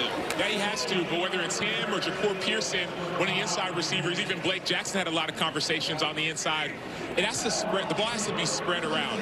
Akeem Butler is the main target, but if all the focus is on Butler, get the other guys the ball quickly. His 2 receptions have accounted for 109 of St. Louis's 153 total yards. And remember, Harrison Frost, first at Mercer, then at D2 West Georgia. I asked him the question this week. I don't even know where West Georgia is, and I live in a neighboring state in South Carolina. Carrollton. Carrollton is right, Lewis. How about a little stop, start, and start it back up again. Right up the gut, Latulis. And 2 flags are down back near the line of scrimmage. Holding call. Going to negate this one. Could have been a gain of 22. Boy, that's what they needed. 63. We'll go 63. I write him out on the point of attack. Previous spot. Yep. Holding number 63. Offense, 10-yard penalty. Be on Sincere Hainsworth. The interior of that offensive line at left guard for St. Louis. You see him right there, 63. Just gets that left hand on the shoulder pad of Joe Wallace. That's why Kevon Latulis was able to get north and south there. But they got to find ways to get 25. Latulis, the football. He's one of the faster players on the football field. You saw the speed there, but also easy throws or screens out of the backfield to him. For Frost would go a long way as well. Instead of a gain of 22, it's 1st and 20. Shift the football back to the 11. Frost is going to be brought down in the end zone. Tripped up, and let's see where they spot it. Maxwell was able to get the tackle. His forward progress stopped outside of the goal line. For safety. And it is a safety. Devontae Maxwell out of Chattanooga, Valdosta, Georgia. And the 2 points awarded to DC. Yeah, this is a young quarterback. This has got to know you cannot retreat. The ball's got to come out quickly when you're in the shadow of your own goalpost. You cannot escape deep when you're that far backed up. He knows it, but it's just that gut reaction with Maxwell coming straight up the gut. Great move on right guard Spencer Rowland there. A little spin from Maxwell. And nowhere to go with the football quickly there for Frost. He knew the signal. Yep. Hands together, above the helmet. Give him 2. And the lead extends to 10. Derek Roberson was the injured defender. 5 yards deep in the end zone and hopped up quickly. Immediately up front. We had some rule changes this week, Jordan, as it pertains to the overtime, and you can't have a game end on those consecutive defensive penalties or 2 penalties in the extra session. I've always maintained a safety should count for more than 2 points. Really? It is a big deal to get tackled in your own end zone. Yeah. Luke, how about give him 4? Why not? Well, we got to, Matt. Talk through that play in terms of the one-on-one matchup and how you were able to create chaos. Man, it's just we always try to win as many one-on-ones as we can. So I've been setting it up all game. I've been rushing them, trying to get them to sit down. We went across to the outside spin, got vertical and got to the quarterback. So the initial move was what, and then the counter was what? The initial move was a cross, so I wanted to kind of square them up, make them think I'm going inside. As soon as I get them to lean, spin back outside. All right, thanks, man. Good job. You're welcome. Thank you. Dom, thank you. And you heard what he said. He said, I've been setting him up all game. As a pass rusher, it's not just about one move. It's about the setup. You spend an entire half, maybe even 3 quarters, setting up one move to go to the next. So he set up the inside, and he made him feel inside, and then he spun back outside. That's the art of the pass rush, the art of getting to the quarterback. It's a system stacked on top, one after the other, getting the mind of an offensive lineman. Sam Acho painting the canvas for defense. Ty Scott on the ensuing kickoff. Remember, you get the football back on the safety after you get the 2 points. And Scott survives a couple of peanut punches. Tyler Neville. And that's a perfect segue into WrestleMania getting underway tonight in Vegas. Highlighted by WWE's biggest stars in 8 championship matches. Coverage begins ESPN2 at 6 Eastern. You can see it all in the ESPN app when you sign up. The unlimited plan, I get the sense we know a couple of personalities that are out there right now getting set for what promises to be, Jordan, a very big evening in the desert. No, it's going to be massive. How many espressos do you think Joe Tessitore is deep right now? 17. It's got to be at least. Given the number I've seen here in the broadcast booth, I assume that Joe Tess enjoys 1 or 2 on occasion. Defenders get it back. Deion Jackson to the line of scrimmage. Farrell. No gain on the play. I can't do the espresso. For me, it's too much caffeine and too little of a shot. It's just, it's a lot. I can't function without it. Just switch to beer, Roy. Can I do that on network television? Speaking of the beer snake, that's getting up there. It is. We're close to halfway, and you can tell it's not even straight. It's got a wiggle to it, so it's really not showing what it's capable of. It's been a nice third quarter effort. Well, there's maybe a mixed drink or 2 involved in the beer snake. Second down, halfway home in our third quarter. Into the flats, Deion Jackson shows you the hands. Isom shoves him out. Gain of 5. Ta'amu continues to be diligent. Corey Chandler's going to have to continue to take risks and bring blitzes to try to disrupt the timing, force a turnover. Left, yeah, Ram. Z-shake, Ram, Z-shake. The way the offense is playing right now for St. Louis, they need the defense to make a play. This is a Z-shake. A double move to Cornell Powell here at the bottom of your screen. Last time it was a slant and go. Let's see if they target him again. Third down and 5. Ta'amu the other way. Now comes back. There he is. All reliable number 14. And Powell tossed out of bounds. The drive begins there for DC. Isom in coverage. Well, it's a great adjustment, right? He's supposed to go deep at first, but coverage is way over the top. Ta'amu comes backside to that deep comeback, and Powell is all over it. Ta'amu gets the back in and running back. DC in no hurry here. Leading by 10. Winner of this game vaults up to second place in the UFL in a tie with Dallas after the Renegades' first loss last night at Columbus. False start, number 15. Offense, false start back up the defenders. QT, who scored the first touchdown of the game. Guilty party there at the wide receiver position. Orlando, the only undefeated team remaining at 3-0. Anthony Beck, of course, the head coach of the Storm this year, coming in as the former head coach at St. Louis. And the beer snake going to be extended here easily and quickly, Jordan. Pass Mix that thing up and add it to the top. First and 15, Tama, plenty of real estate. Scampers out of bounds at the 48. First and 15, a gain of nearly 9. Element to Jordan Ta'amu's game. It's always been there. It's seldom used now. Early in his career, he was a guy that they would dial up, 5 to 8 design quarterback runs a game. He can still hurt you with that. Now, all Gators, it's going to be a quick game throw, so ball's going to have to come out quick here. Just looking for another easy completion against a soft zone. And Tamu had 9 300-yard passing games in one season. That nearly have been intercepted, and Powell diving to try to grab it. And coming in was Sean Fresh. That could have been 6 the other way. Yeah, it's a quick out route by Cornell Powell, and Fresh is all over it, almost. Gets that right hand on it. Hey, spread right. Here comes field position, guys. Look where the ball's at, just short of the 50. So you got to convert this. If you don't, you get it over. You're going for it. UFL rules in 2026. Once you cross midfield, can't punt. Which means you either have to attempt a field goal or go for it. There's under 2 minutes to play in the half of the game, and the pass incomplete. Well, Smith never turned around. Travis Feeney was right in the kitchen of Jordan Tama. Yeah, they're going to blitz up the left side right here and right here. So Jordan Tama is going to be hot. Abram Smith has got to see that. I guess just the one guy came in. He's got to see that guy, knowing the protection, and get his eyes to Jordan Tama quicker.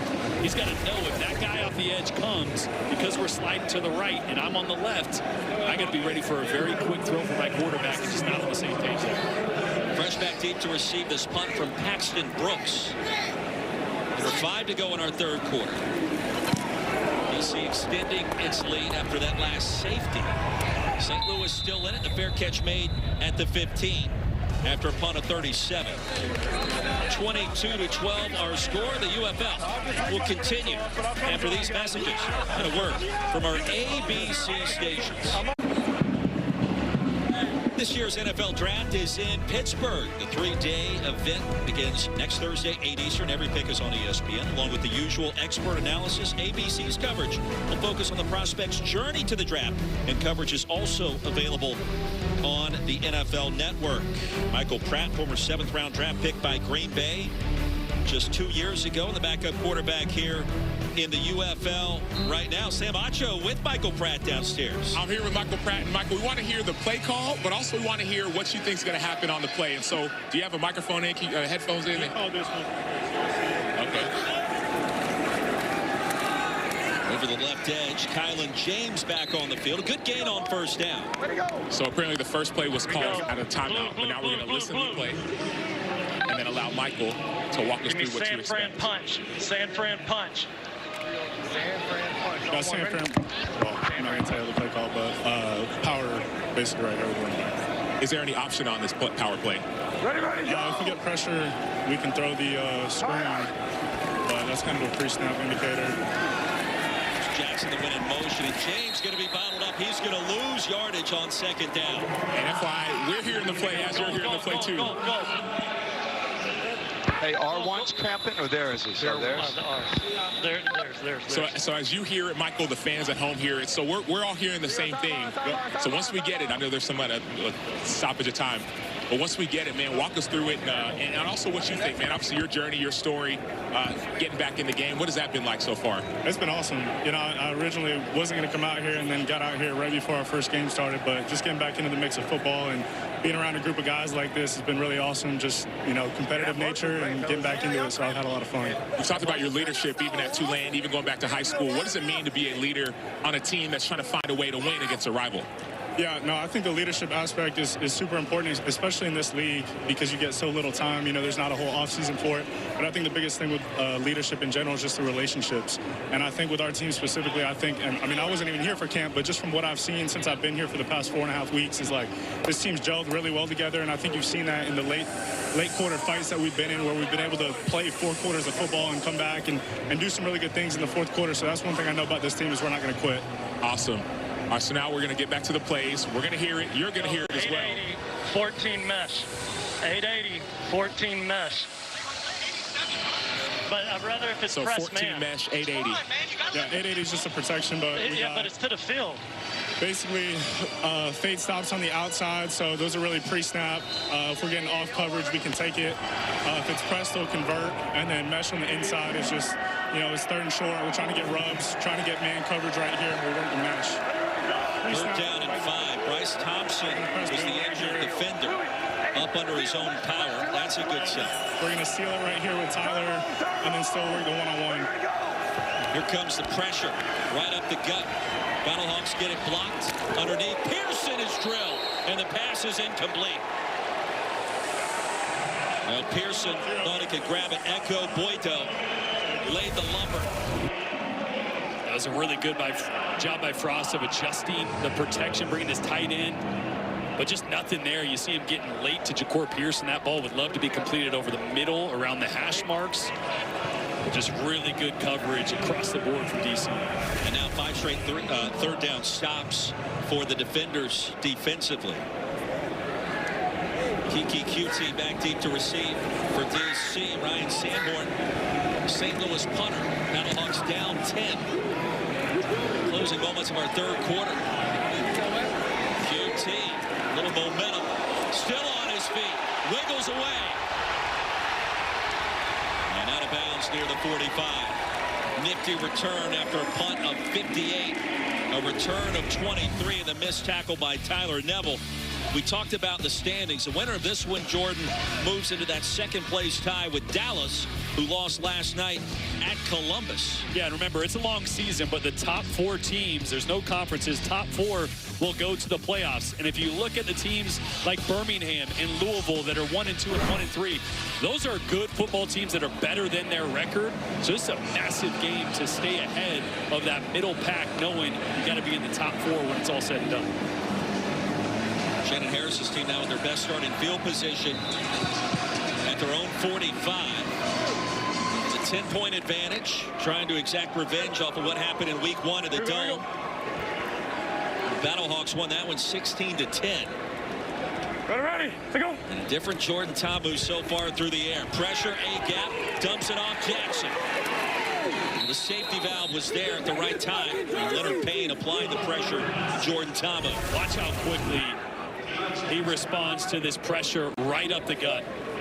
A little reverse out spin and then finds his outlet, the running back. See, the thing is, this game is so different than week 1 because every time St. Louis got to Jordan, they got him down. They got him on the ground. Every time they've had a free rush at Ta'amu today, he's escaped and made a play. And for a quarterback that is yet to find his stride, perhaps that is occurring right here and now in week 4.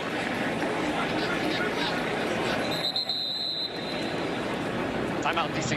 DC has called their first charge timeout and a half. The defenders now with 2 timeouts remaining.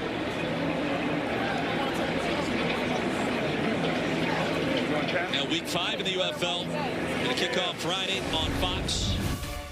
The Stallions will host DC. Then St. Louis and Orlando meet Saturday at 7 Eastern over on ESPN. Then Sunday an ABC doubleheader, starting with Columbus and Houston at noon, followed by Louisville and Dallas at 3. Jordan Tamu has been the story for this DC offense thus far. Yeah, he's taking the easy throws when they're there. This one to the corner to QT was a dime for the touchdown. And then tight window throws over the middle of the field. That one to Powell.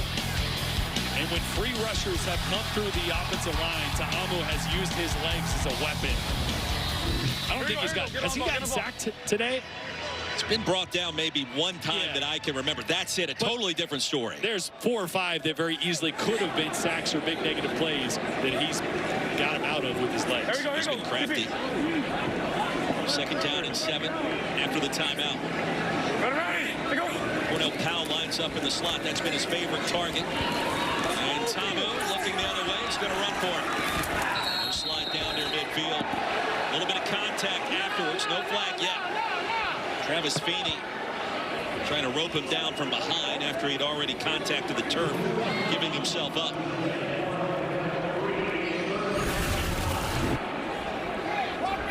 Yeah, Tamu does a really good job here. Watch him peek over his left shoulder. Oftentimes that sack, you see that he's making sure no one's coming from behind him.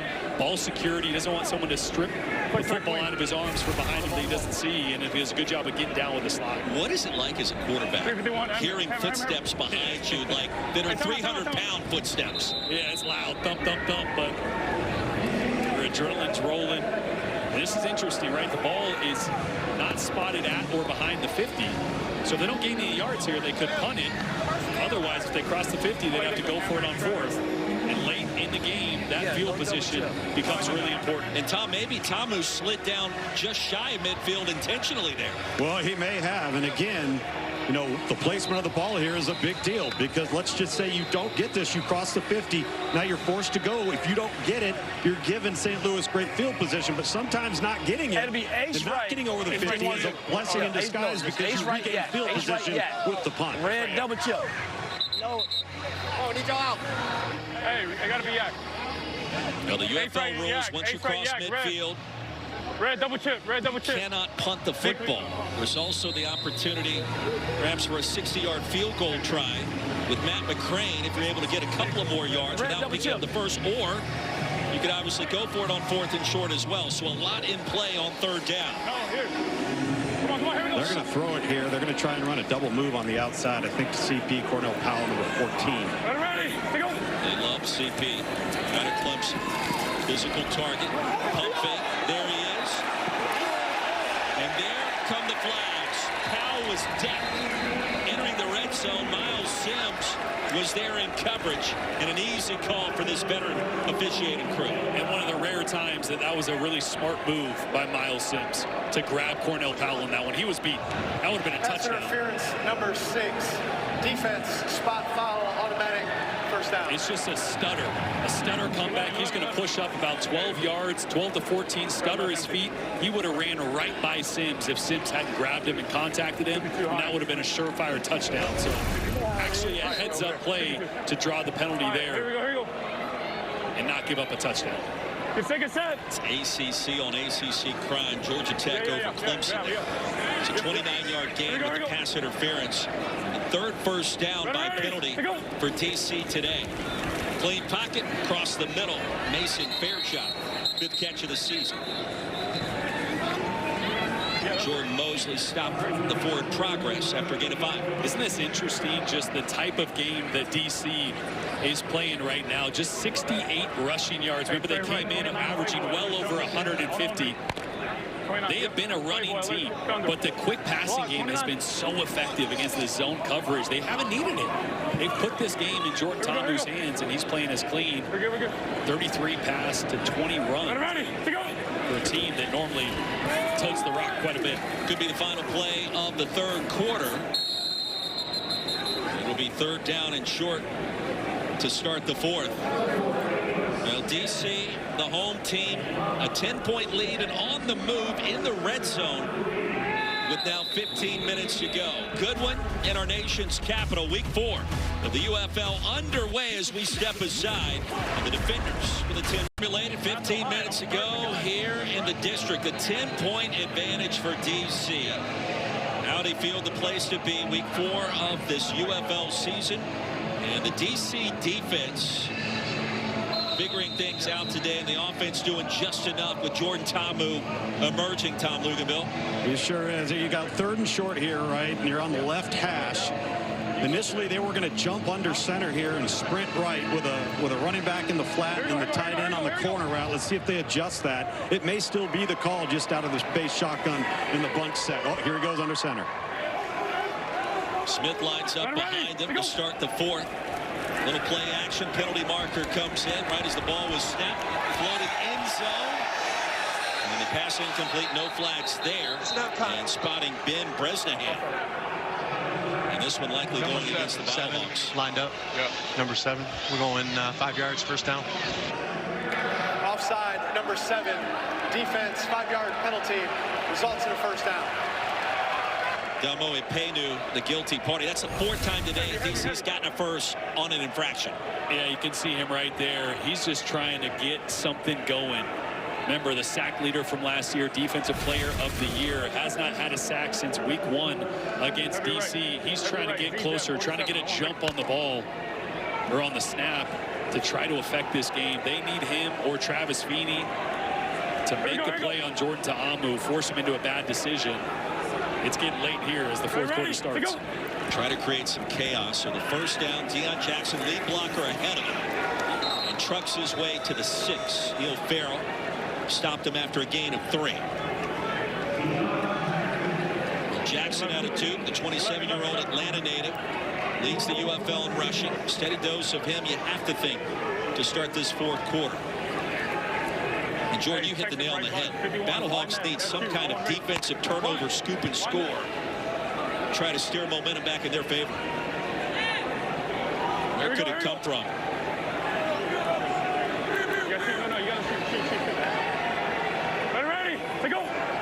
One set to the right. Ta'amu looking for Jackson. On the 5-yard out, the pass incomplete, and he heard footsteps. Boy, once again, the blitz is going to force Ta'amu to be hot. His quick outlet is the running back and just puts it a foot too far out front. We're always taught for running backs, you want to put it on their body, right? Because that's a weird angle, them looking back over their shoulder, running flat away from the ball, just a hair too far out in front. Otherwise, that would have been a walk-in touchdown. Jackson does have good hands, too. 3rd down and goal. Ta'amu's been at his best on this down today. 64% on 3rd thus far. Ta'amu going to buy some time. Ta'amu thinking about running. Back corner incomplete. There's Ukanma. And his fingertips on it. Couldn't do anything with it on the fastball. That's really good coverage across the board. All these receivers initially covered up. Ta'amu's going to scramble to his right as pressure comes across his face. And just a little high. The ball had to be there, though. Miles Sims in coverage is right on the back hip. Ukanma. That's what St. Louis need to remember. The UFL rules, you can score a touchdown for 6 points and go for a 3-point conversion. You can get 9 points with 1 possession. So there's a lot of ways to get back in the game quickly here in the UFL in the fourth quarter. 25-12 after the 23-yard field goal from Matt McCrane. The UFL will continue after these messages. And a word from our ABC stations.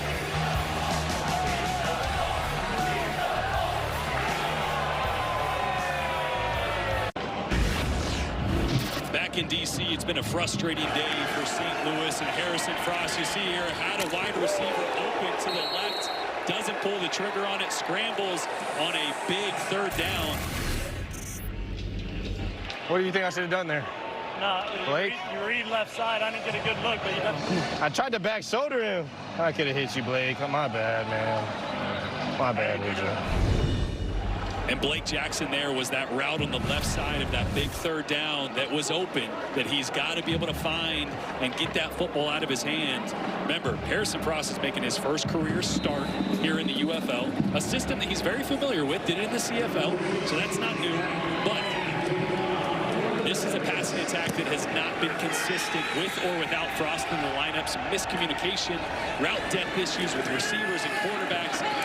They got to find a way to figure it out here in the fourth quarter. The good news is, last week, 21-point fourth quarter comeback, 3 touchdowns from Harrison Frost, and Butler was massive. And that could be the answer. Spinning it forward, Hakeem Butler, 2 big pass receptions today, including that 75-yard touchdown, 34-yarder at the end of the first half.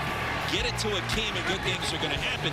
He's only completing 27% of his passes up to this point in terms of Harrison Frost, but 88 can make him look a lot better than he's been so far. Yeah, those 2 plays have been their entire offense. So I'm finding a way in the first couple plays here to throw it to 88 again. He's only been targeted twice. Howard over the right edge, get a yard, and that's about it. And that was a matchup that we highlighted to start the game. Hakeem Butler is one-on-one with Garyon Conley, a former first-round draft pick. Came out of retirement actually in February, had a pick 6 last week for 70 yards. So that was a matchup that maybe favors Hakeem Butler less than the normal matchup he's used to, but still, I'm throwing it to 88. We'll stand down at Ohio State, second team all Big Ten there in Columbus. Blake Jackson underneath, still on his feet, and rumbles into DC territory. They're going to rule him down right at midfield, a gain of 13. there's Blake Jackson. Remember, we heard A.J. Smith talking to his quarterback about Blake Jackson specifically. This time finds him. Hopefully that gets him in a little bit of a rhythm that he's been out of for most of the game. And this game far from over, gentlemen. One touchdown here, and things starting to tighten up in a hurry. Cross. Big chase. Now retreating. What's he doing? He doesn't know. Sings it incomplete. And a late flag comes in. Little extracurricular. There's a secondary flag as well, deep in the secondary. We mentioned these two rivals getting after each other for the second time in 4 weeks. You can start to cinch that right here. So a lot to unpack after the contact out of bounds on Harrison Cross. It wasn't so much that it was out of bounds. Got us standing about 5 yards from got a it. hold and an unnecessary roughness, 15 yards from the previous spot. Yeah, what number? 2 and number 7. There are 2 fouls on the play, both on the defense. Holding, number 2. Defense, that penalty is declined. Personal foul, unnecessary roughness, number 7. Defense, that 15-yard penalty will be enforced. 15 yards, first down. Joe Wallace here late after the ball is released. That's 3 steps. Usually they give you a step and a half, maybe 2. That was 3 big steps from the 300-pounder. Lukes, what did that sound like down there? Not good. I'll tell you right. You know what's interesting, though? And I don't know how Jordan feels, but I always felt that the ones that looked the worst never felt the worst. But then something that looks benign, you're literally wincing on the ground and can barely get up. It's so interesting how that looks and how it feels and the different disparity. Jarvion Howard in at running back from Alcorn State. 4 wide receivers set. They'll set up the screen. Howard has got the hair flowing. And jumping ahead for the first down. They'll move the chains on the front door of the red zone. Well, hits that secondary gear, and look out. Yeah, nice easy play call. A great block by McBride there on the outside. Receiver blocking has been one of the better parts of the St. Louis offense. I need 2-5 next play. I need 2-5 next play. Butler for the big play. We're good. Kick right. I mean, the 5'7" piece, 182 pounds, leading the charge for 6'6", 242. That was one way to do it. Howard to the edge. There's the speed and a first down. Still on his feet. It'll be first and goal for St. Louis and a chance to get right back in this game. Yeah, he had trips to the left. 3 receivers and all linebackers bumped over to the left. So there's only one guy to beat here. If you beat that defensive end, there's nobody left there with flat contained. And the best rush of the night, or the day so far for St. Louis and Jarvion Howard. This is a drive. This is the drive they needed. There's still a lot of time in this game. Down just 13 points. And St. Louis showing some life. Jordan, I just mentioned the hair. I think they combed the hair there. The assist on the tackle. That's fair game, though. It's a gain of 18. It is part of the body. Longest run of the game for St. Louis. First down and goal. Who wants it here? Latulis gets it. Latulis. Oh, a nasty stiff arm. Get out of here. And a touchdown. Deontay Anderson on the wrong end of that delivery.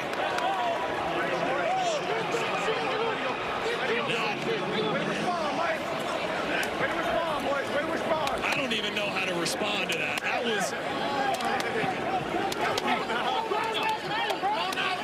Kevon Latulis is normally the slasher, the athletic back, but watch the strength here with the right arm on Deontay Anderson. Get your weight up, boy. Weight room's that way. That is an unbelievable singular effort there from Latulis. In the exclamation point on the best drive of this game for St. Louis by far. 25-18, they'll go for the 1-point conversion. And Tucker McCann from 33 buries it.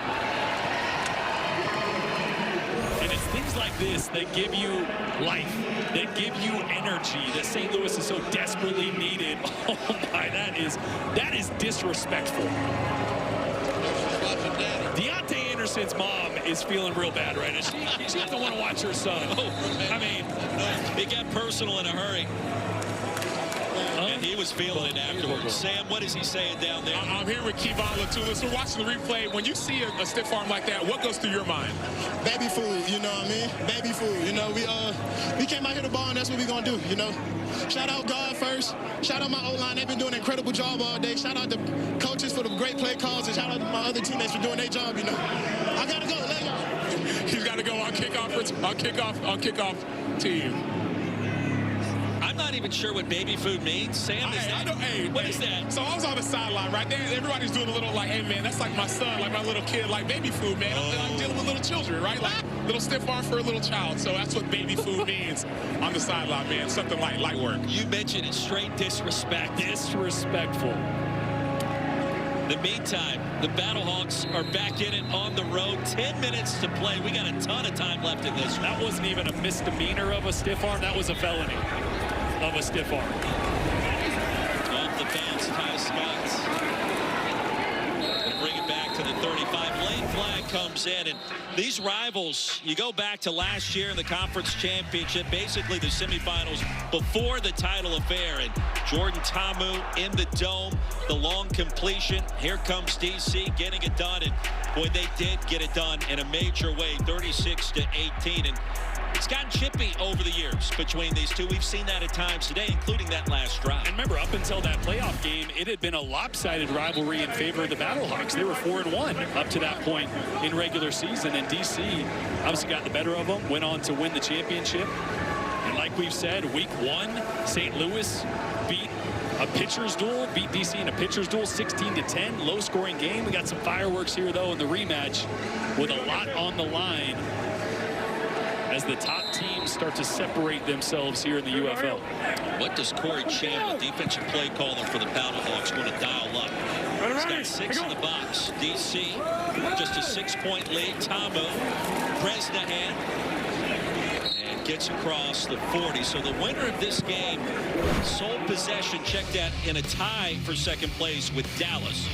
They would be 3-1 at that point. In sole possession in first place, Orlando and Anthony Beck's team remains undefeated at 3-0. And again, I said it earlier, Columbus just got their first win over Dallas, who looked like the best team in the UFL by far. So this is a very balanced league. There is a ton of talent with Birmingham, with Louisville, with Columbus, even with Houston figuring some things out.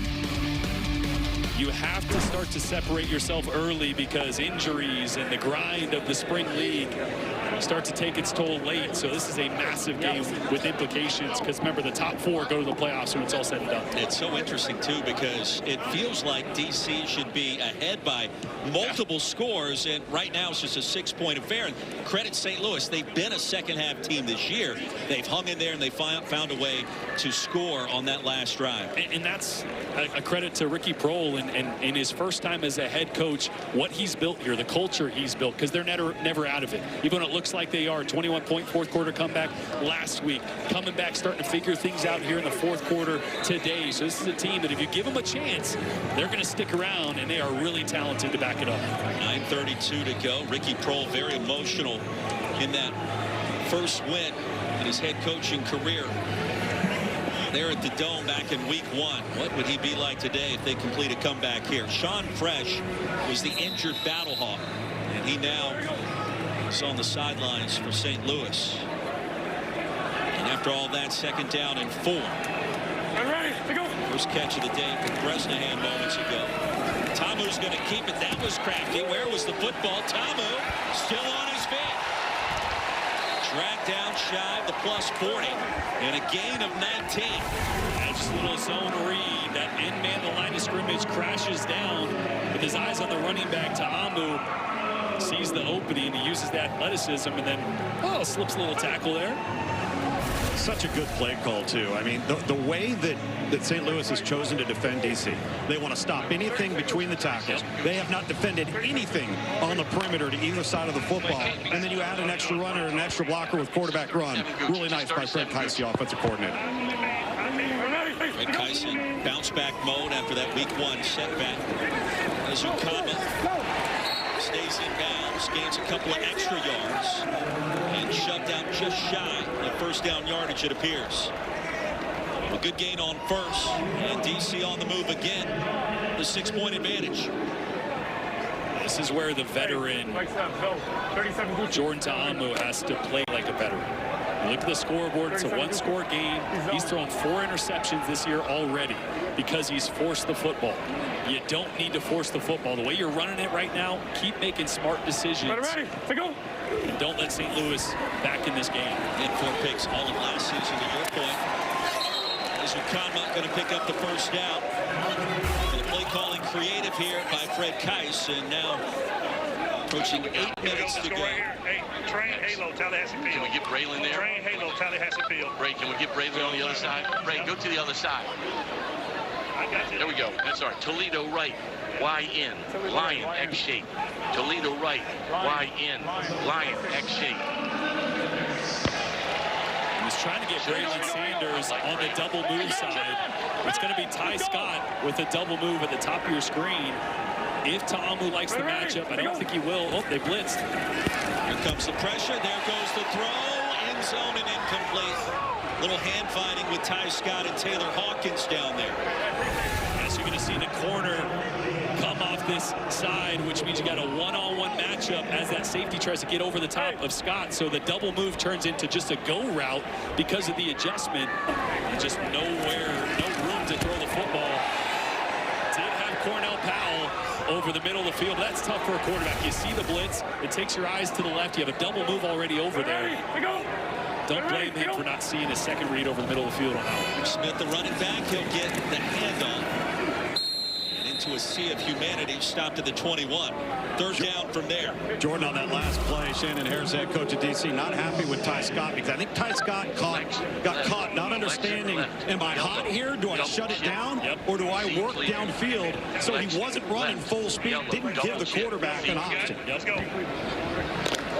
got to pick one for the quarterback, right? You can't make him operate in indecision or in a gray area. And a big third down here for the St. Louis defense. Crunch time for DC. Battlehawks going to show pressure. Here they come. Ta'amu buys a little bit of time, sidesteps, floats it out of bounds. So 4th down and now decision time because a field goal would make it a 9-point game and still technically a 1-possession affair. Yeah, and again, a cover 0 blitz, bringing everybody who was defensive coordinator Corey Chamblin. That's been his go-to on 3rd downs. I've been surprised just how much he's been willing to roll the dice, bring 0 pressure, but it continually pays off. With Ta'amu having to scramble there and just throw the football away. Remember, after you score a touchdown, a chance to go for 1, 2, or 3. So a field goal from 39 yards out here by Matt McCrane. St. Louis still within striking distance. McCrane connects 28-19 as we step aside here in D.C.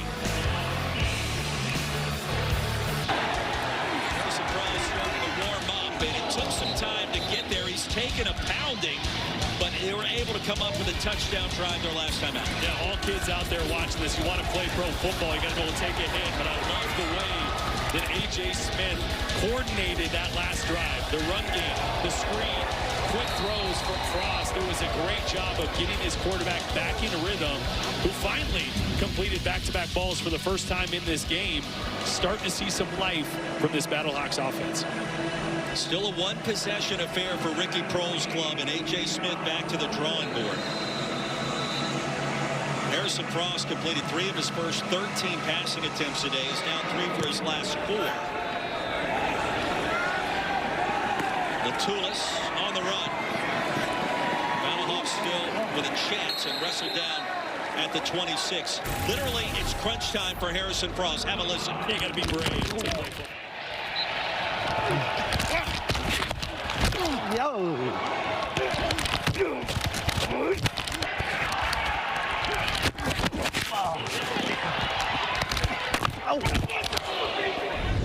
Last one's going to haunt my nightmares for the next 7 days. That was brutal. You just hear the Is that what they mean when they say it's crunch time? Yep. Yes. Sammy at the nail man. Howard, the Red Sea parted. Literally, there he goes. Jarvion Howard all the way to the 21-yard line.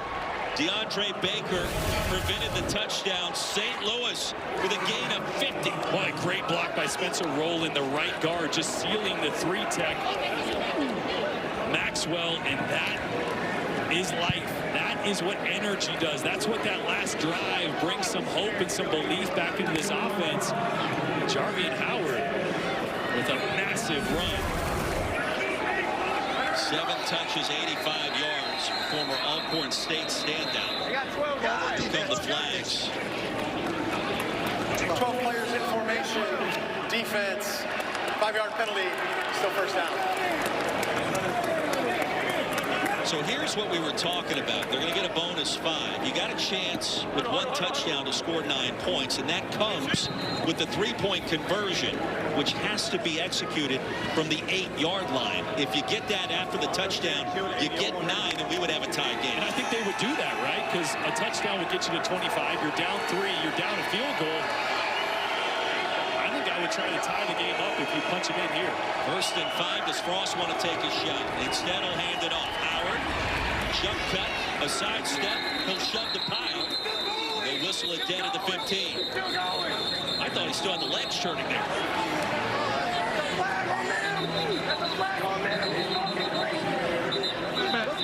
Derek Roberson, the defensive end for DC, has been talking some trash down there. He was involved in a big hit on Harrison Frost earlier in the game, running his mouth, and the emotions are going now with Michael Pratt, the backup quarterback in the game. He's a runner. He is, but it hasn't been great when they try to get him on the field. James, the running back. Pratt's going to keep it to the edge. He'll have the first down. A solid effort that time. 1st and goal for St. Louis. They're also protecting Harrison Frost there from absorbing another big collision. He's taken a lot of hits, Frost has, so get your other quarterback in there for a design quarterback keeper with a tight end blocking Neville there. Let him take a hit for a change. But I'm thinking here, you're inside the 10-yard line. One of these next 3 plays, you got to throw the football to Hakeem Butler. 6'5", he's got the height matchup. You're down here. Take one-on-one if you have it. Little misdirection right up the gut. And Kylan James to the 5. Pratt out. It's not rocket science, it's football. Okay, there we go. Strong right. Denver, strong right, Denver, punch out, X-Crap. You can't hear. Strong right, Denver, punch out, X-Crap. Strong right, Denver, punch out, X-Crap. Denver, punch out, all one ready. Just another right play. X-Crap. 4 straight runs on this possession. Movement on the left side. You gotta focus, boys, you gotta focus. Hainsworth, got a little jumpy. Number 63, offense, 5-yard penalty. 2nd down. Focus, baby. You heard the X-crack on that play. That's for Hakeem Butler. They're trying to get him on a linebacker, blocking in the run game. But just not on the same page. You see the flinch from the left guard there. 2nd down and goal. They'll move it back to the 10. 51, tight end, stay on one ready. 51, come on. Big moments late in DC. Who wants it? Butler's only been targeted twice today. He's come up clutch both times. Now a 3rd, and it's incomplete. To the front pylon. Hearn in coverage.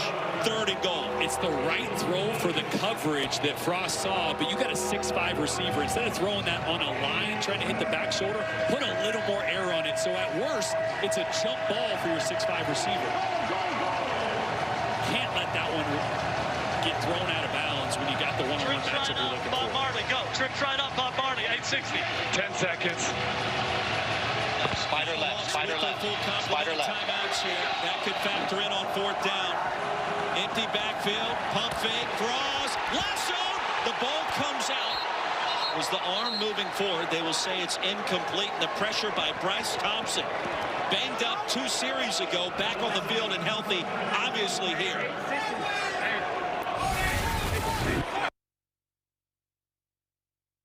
You see there Bryce Thompson. Frost nearly gets away, just trying to get rid of the football. And the quarterback threw an incomplete forward pass. It's 4th down.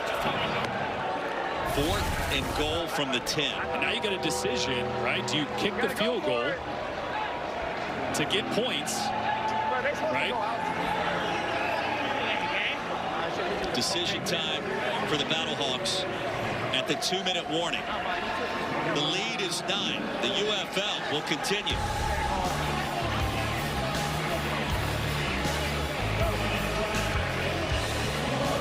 And in mid-sentence, they may adjust the timing here with 2 minutes remaining in the game, and let's see. This is important if they do add a couple of seconds, because you're talking about the idea of perhaps preserving a timeout, and Shannon Harris calling his team over. And that would be if you're inclined to call one. 2-minute warning is here officially. The lead is 9. 4th and goal coming up. The UFL will continue after these messages. And a word from our AB. What did we work on? All right, so here's the story. We got 4th and goal coming up. We just had the 2-minute warning. St. Louis down 9, electing to kick the field goal with its full complement of timeouts remaining. The question is, if you make this field goal, what happens in terms of an onside kicker going for it on 4th and 12 to try to get the football back, even though you have the full complement of timeouts. 28-yard field goal first. Tucker McCann, the kicker, just one miss this season, has been solid today. 51 and 26 thus far. This is closer than an extra point.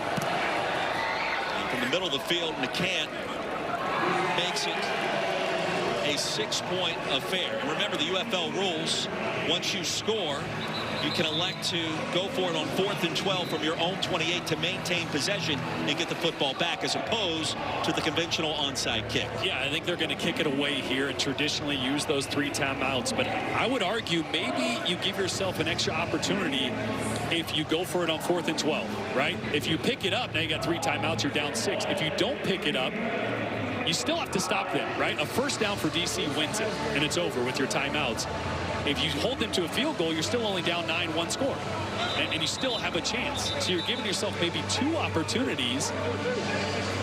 Although I know it's a 4th and 12. But that's just something that, you know, the unique rule of the UFL that you could think of right now. But they're going to play this traditionally, like normal football rules, kick it off, and try to use their 3 timeouts and hope DC doesn't pick up the first down. And Tom, you mentioned during the break you agree with this logic because you've got the 3 timeouts. Play old school field position here. Old school field position. Let's not forget the one thing St. Louis has done a really nice job of is stopping the run tackle to tackle. Yep. And if you feel confident, you're going to be able to do that. Now, what we've seen from DC is be able to attack the perimeter for chunk yardage. So you're going to have to cover the width of the field. But I like where St. Louis is at right here. Sanborn sends the wobbler into the landing zone, and retreating Zucama. Hit hard and hammered at the 15. Sam Acho, you got to think that St. Louis is going to be very aggressive here with the timeouts on defense. Yeah, I've been on the sideline and listened to Coach Chamberlain talk to the defense even before the 2-minute timeout, saying, hey, guys, we got to step up. We do all that we do for these last 2 minutes. That's when you have the mentality as a defensive player. You live for this. Look at number 91 on the defense. They live for this. The excitement, the joy, the passion. This is why you play the game as a defender. That was Damone Harris Sam was referring to. Meanwhile, that dirty kick pays dividends. You've got the football at your own 15, so outstanding field position. Potentially, if the Battlehawks get a stop. Important for St. Louis. Don't be so focused on stopping the run that you get tunnel vision on the running back. Jordan Ta'amu could pull it out of the belly of the running back and hurt you with his legs. That's something you got to be aware of. Deion Jackson will flank Ta'amu in the backfield, the leading rusher in the UFL. Zucama went in motion. He'll get the handoff over the left side. Out of bounds. Isom ushered him out. Oh, what a mistake. And that will stop the clock. That's the danger of running sideline to sideline in a situation like this. That's a positive of doing the conventional way, kicking it down the field and letting the offense make a mistake. 36 Gucci. 36 Gucci. You just got to be smart enough to get down on the ground. And if you're DC, you run it here, right? Oh, yeah. Here we go. Clock stops. Now they'll run that same play to the other side, and I don't think so. There's Zucama bottled up by A.J. Thomas, and here comes the the timeout. Look, Tom mentioned it. They have not been able to run the football between the tackles, so I understand attacking the perimeter, but you just gave Ezukama a jet sweep to the other side. He's tired. He actually heard Shannon Harris in our headset say he's going to be tired. You give him another one to the opposite way. He just didn't have the juice, and St. Louis was all over it. Our sports betting analyst, Tyler Fulgham, joins us now, and this total has gone over the number here, Tyler. Yeah, the total has gone over, and you guys were talking about that decision to either kick the field goal or go for the touchdown as a defender's backer, -5.5. I'm glad Ricky Prohl opted for the field goal because that leaves it a 6-point advantage. If they had converted the touchdown, then St. Louis would be covering. So they got to hold them, still football left, but I like the decision as a defender's backer. Indeed, you do. The lead is 6, 3rd down and 8, and really the play of the game coming right now. Abram Smith checks back in at running back. What does Jordan Ta'amu want to do here? The Battlehawks have stepped it up defensively. The same play again. They'll hit the X button. Ezukama, no! And St. Louis was ready. It was Jordan Williams, the pick six last week, snips it out this week, and the Battlehawks will get the football back. I'm really surprised they went back to this play. That's 3 straight jet sweeps to Ezukama, and St. Louis was never fooled. That shows you how much respect DC has for the interior defensive line of St. Louis, and that played perfectly into St. Louis's hands because that first one went out of bounds, so they maintain 1 timeout when they're going to get the ball back in 1:34. That's an eternity. Sean Fresh back deep to receive. Battlehawks now have 1 timeout remaining. That could not have gone better for Ricky Prohl's team in that sequence. Absolutely. And now, if you're A.J. Smith, you're getting with your young quarterback, Harrison Frost. You're saying, hey, what are 1 or 2 things that you really like right now? What are 1 or 2 things that you're seeing really well? You want to give him passing concepts that he's comfortable with because it has been an up and down day for him to this point. You need him at his best here. Flag came in late. And there goes Fresh to midfield. Let's check the penalty. 1:23 to go. Hey, Marcus, I'm working a foul here. I'm working a foul. I got a hold by number 44 prior to the kick on the kicking team, number 44. Yep, it's number 44. We're going to tack it on, grab and restrict, hold him away from the punter. Holding number 44, kicking team, 10-yard penalty will be added to the end of the play. Guys, DC is coming unraveled here. The holding penalty is going to put the football in plus territory after the outstanding return by Sean Fresh. Are we re-kicking or no? No, they're going to tack it on to the end of the run. Look, how are we going to call it all of a sudden now? 10 yards comes after the end of that run. They're going to move the football. It should be close to the 40.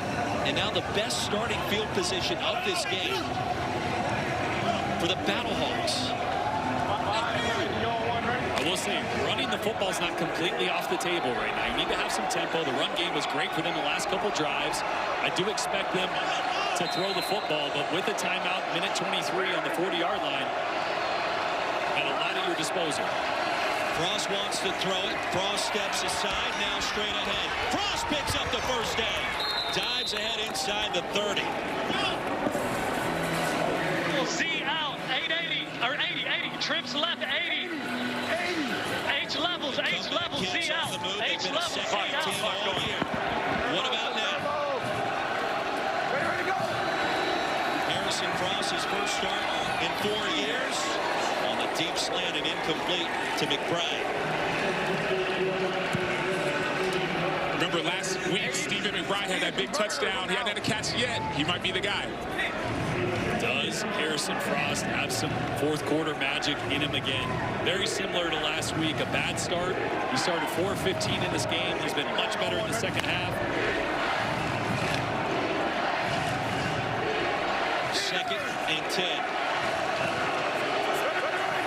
Is it Akeem Butler time? It's been targeted just 3 occasions today. There's the pressure. Down goes Frost. Ball pops out. Darrell Johnson came up with it. And there's going to be a lot to unpack. And they're going to rule him down. Derek Roberson Derek Roberson off the right side. They're sliding to the left.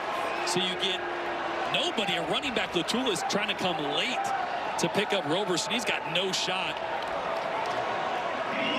And Frost never saw it coming. He felt it. You can see him drifting a little bit there, but it never had a chance because they were sliding the line to the left. Nobody on Roberson. Latulis tries to help. You're asking the back to cross the entire formation against the best pass rusher for DC. Well, that changes everything from 2nd and 10 now to 3rd and 21 with just 52 seconds to go. And no timeouts. Now the Battlehawks and Ricky Prohl have utilized their final timeout. Unable to challenge as well, which is pivotal. 2nd place at stake. The winner of this game will be in a tie with Dallas, right behind Orlando at the top of the UFL standings. What do you do now? Harrison Frost is going to hear footsteps. His first start in forever. Well, they're playing safety help over the top of Hakeem Butler. But you're going to go for it on 4th. If you don't pick it up here, one of these 2 plays has got to go to Hakeem Butler. I don't care if he's triple covered. We've seen what he can do in that scenario. They are playing safety over the top. But you got to find 88. What a game. Look at the soft zone coverage. This, to me now, just get the ball out of your hands quickly. See if you can get a catch and run to set up a better 4th down situation. Jackson in motion. And all the room at the top of your screen. Cross retreating. Now looking. Directing traffic. Heaves one. Triple coverage. Intercepted at the 5 by Sam Kidd. And DC's going to hold on. First turnover of the game. The defenders find a way.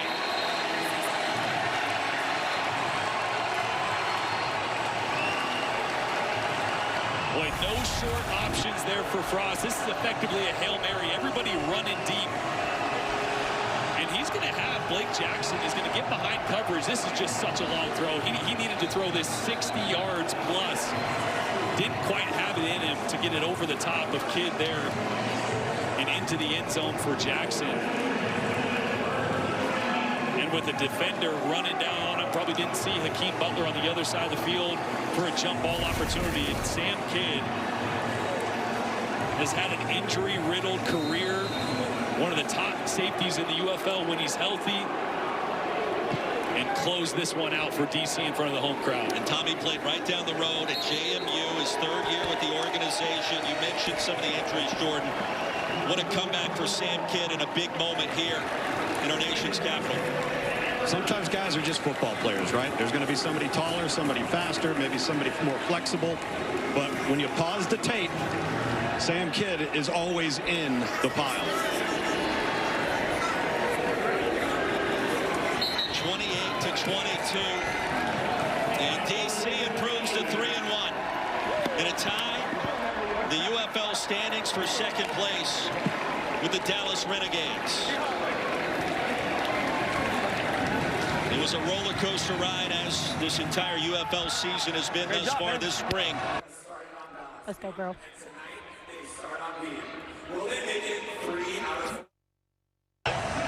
28-22, our final score. For Jordan Rogers, Sam Acho, and Tom Luganbill, I'm Roy Philpott. Thanks for watching the UFL. Up next on ABC, let's get you to Fort Worth, Texas for the NCAA Gymnastics Championship.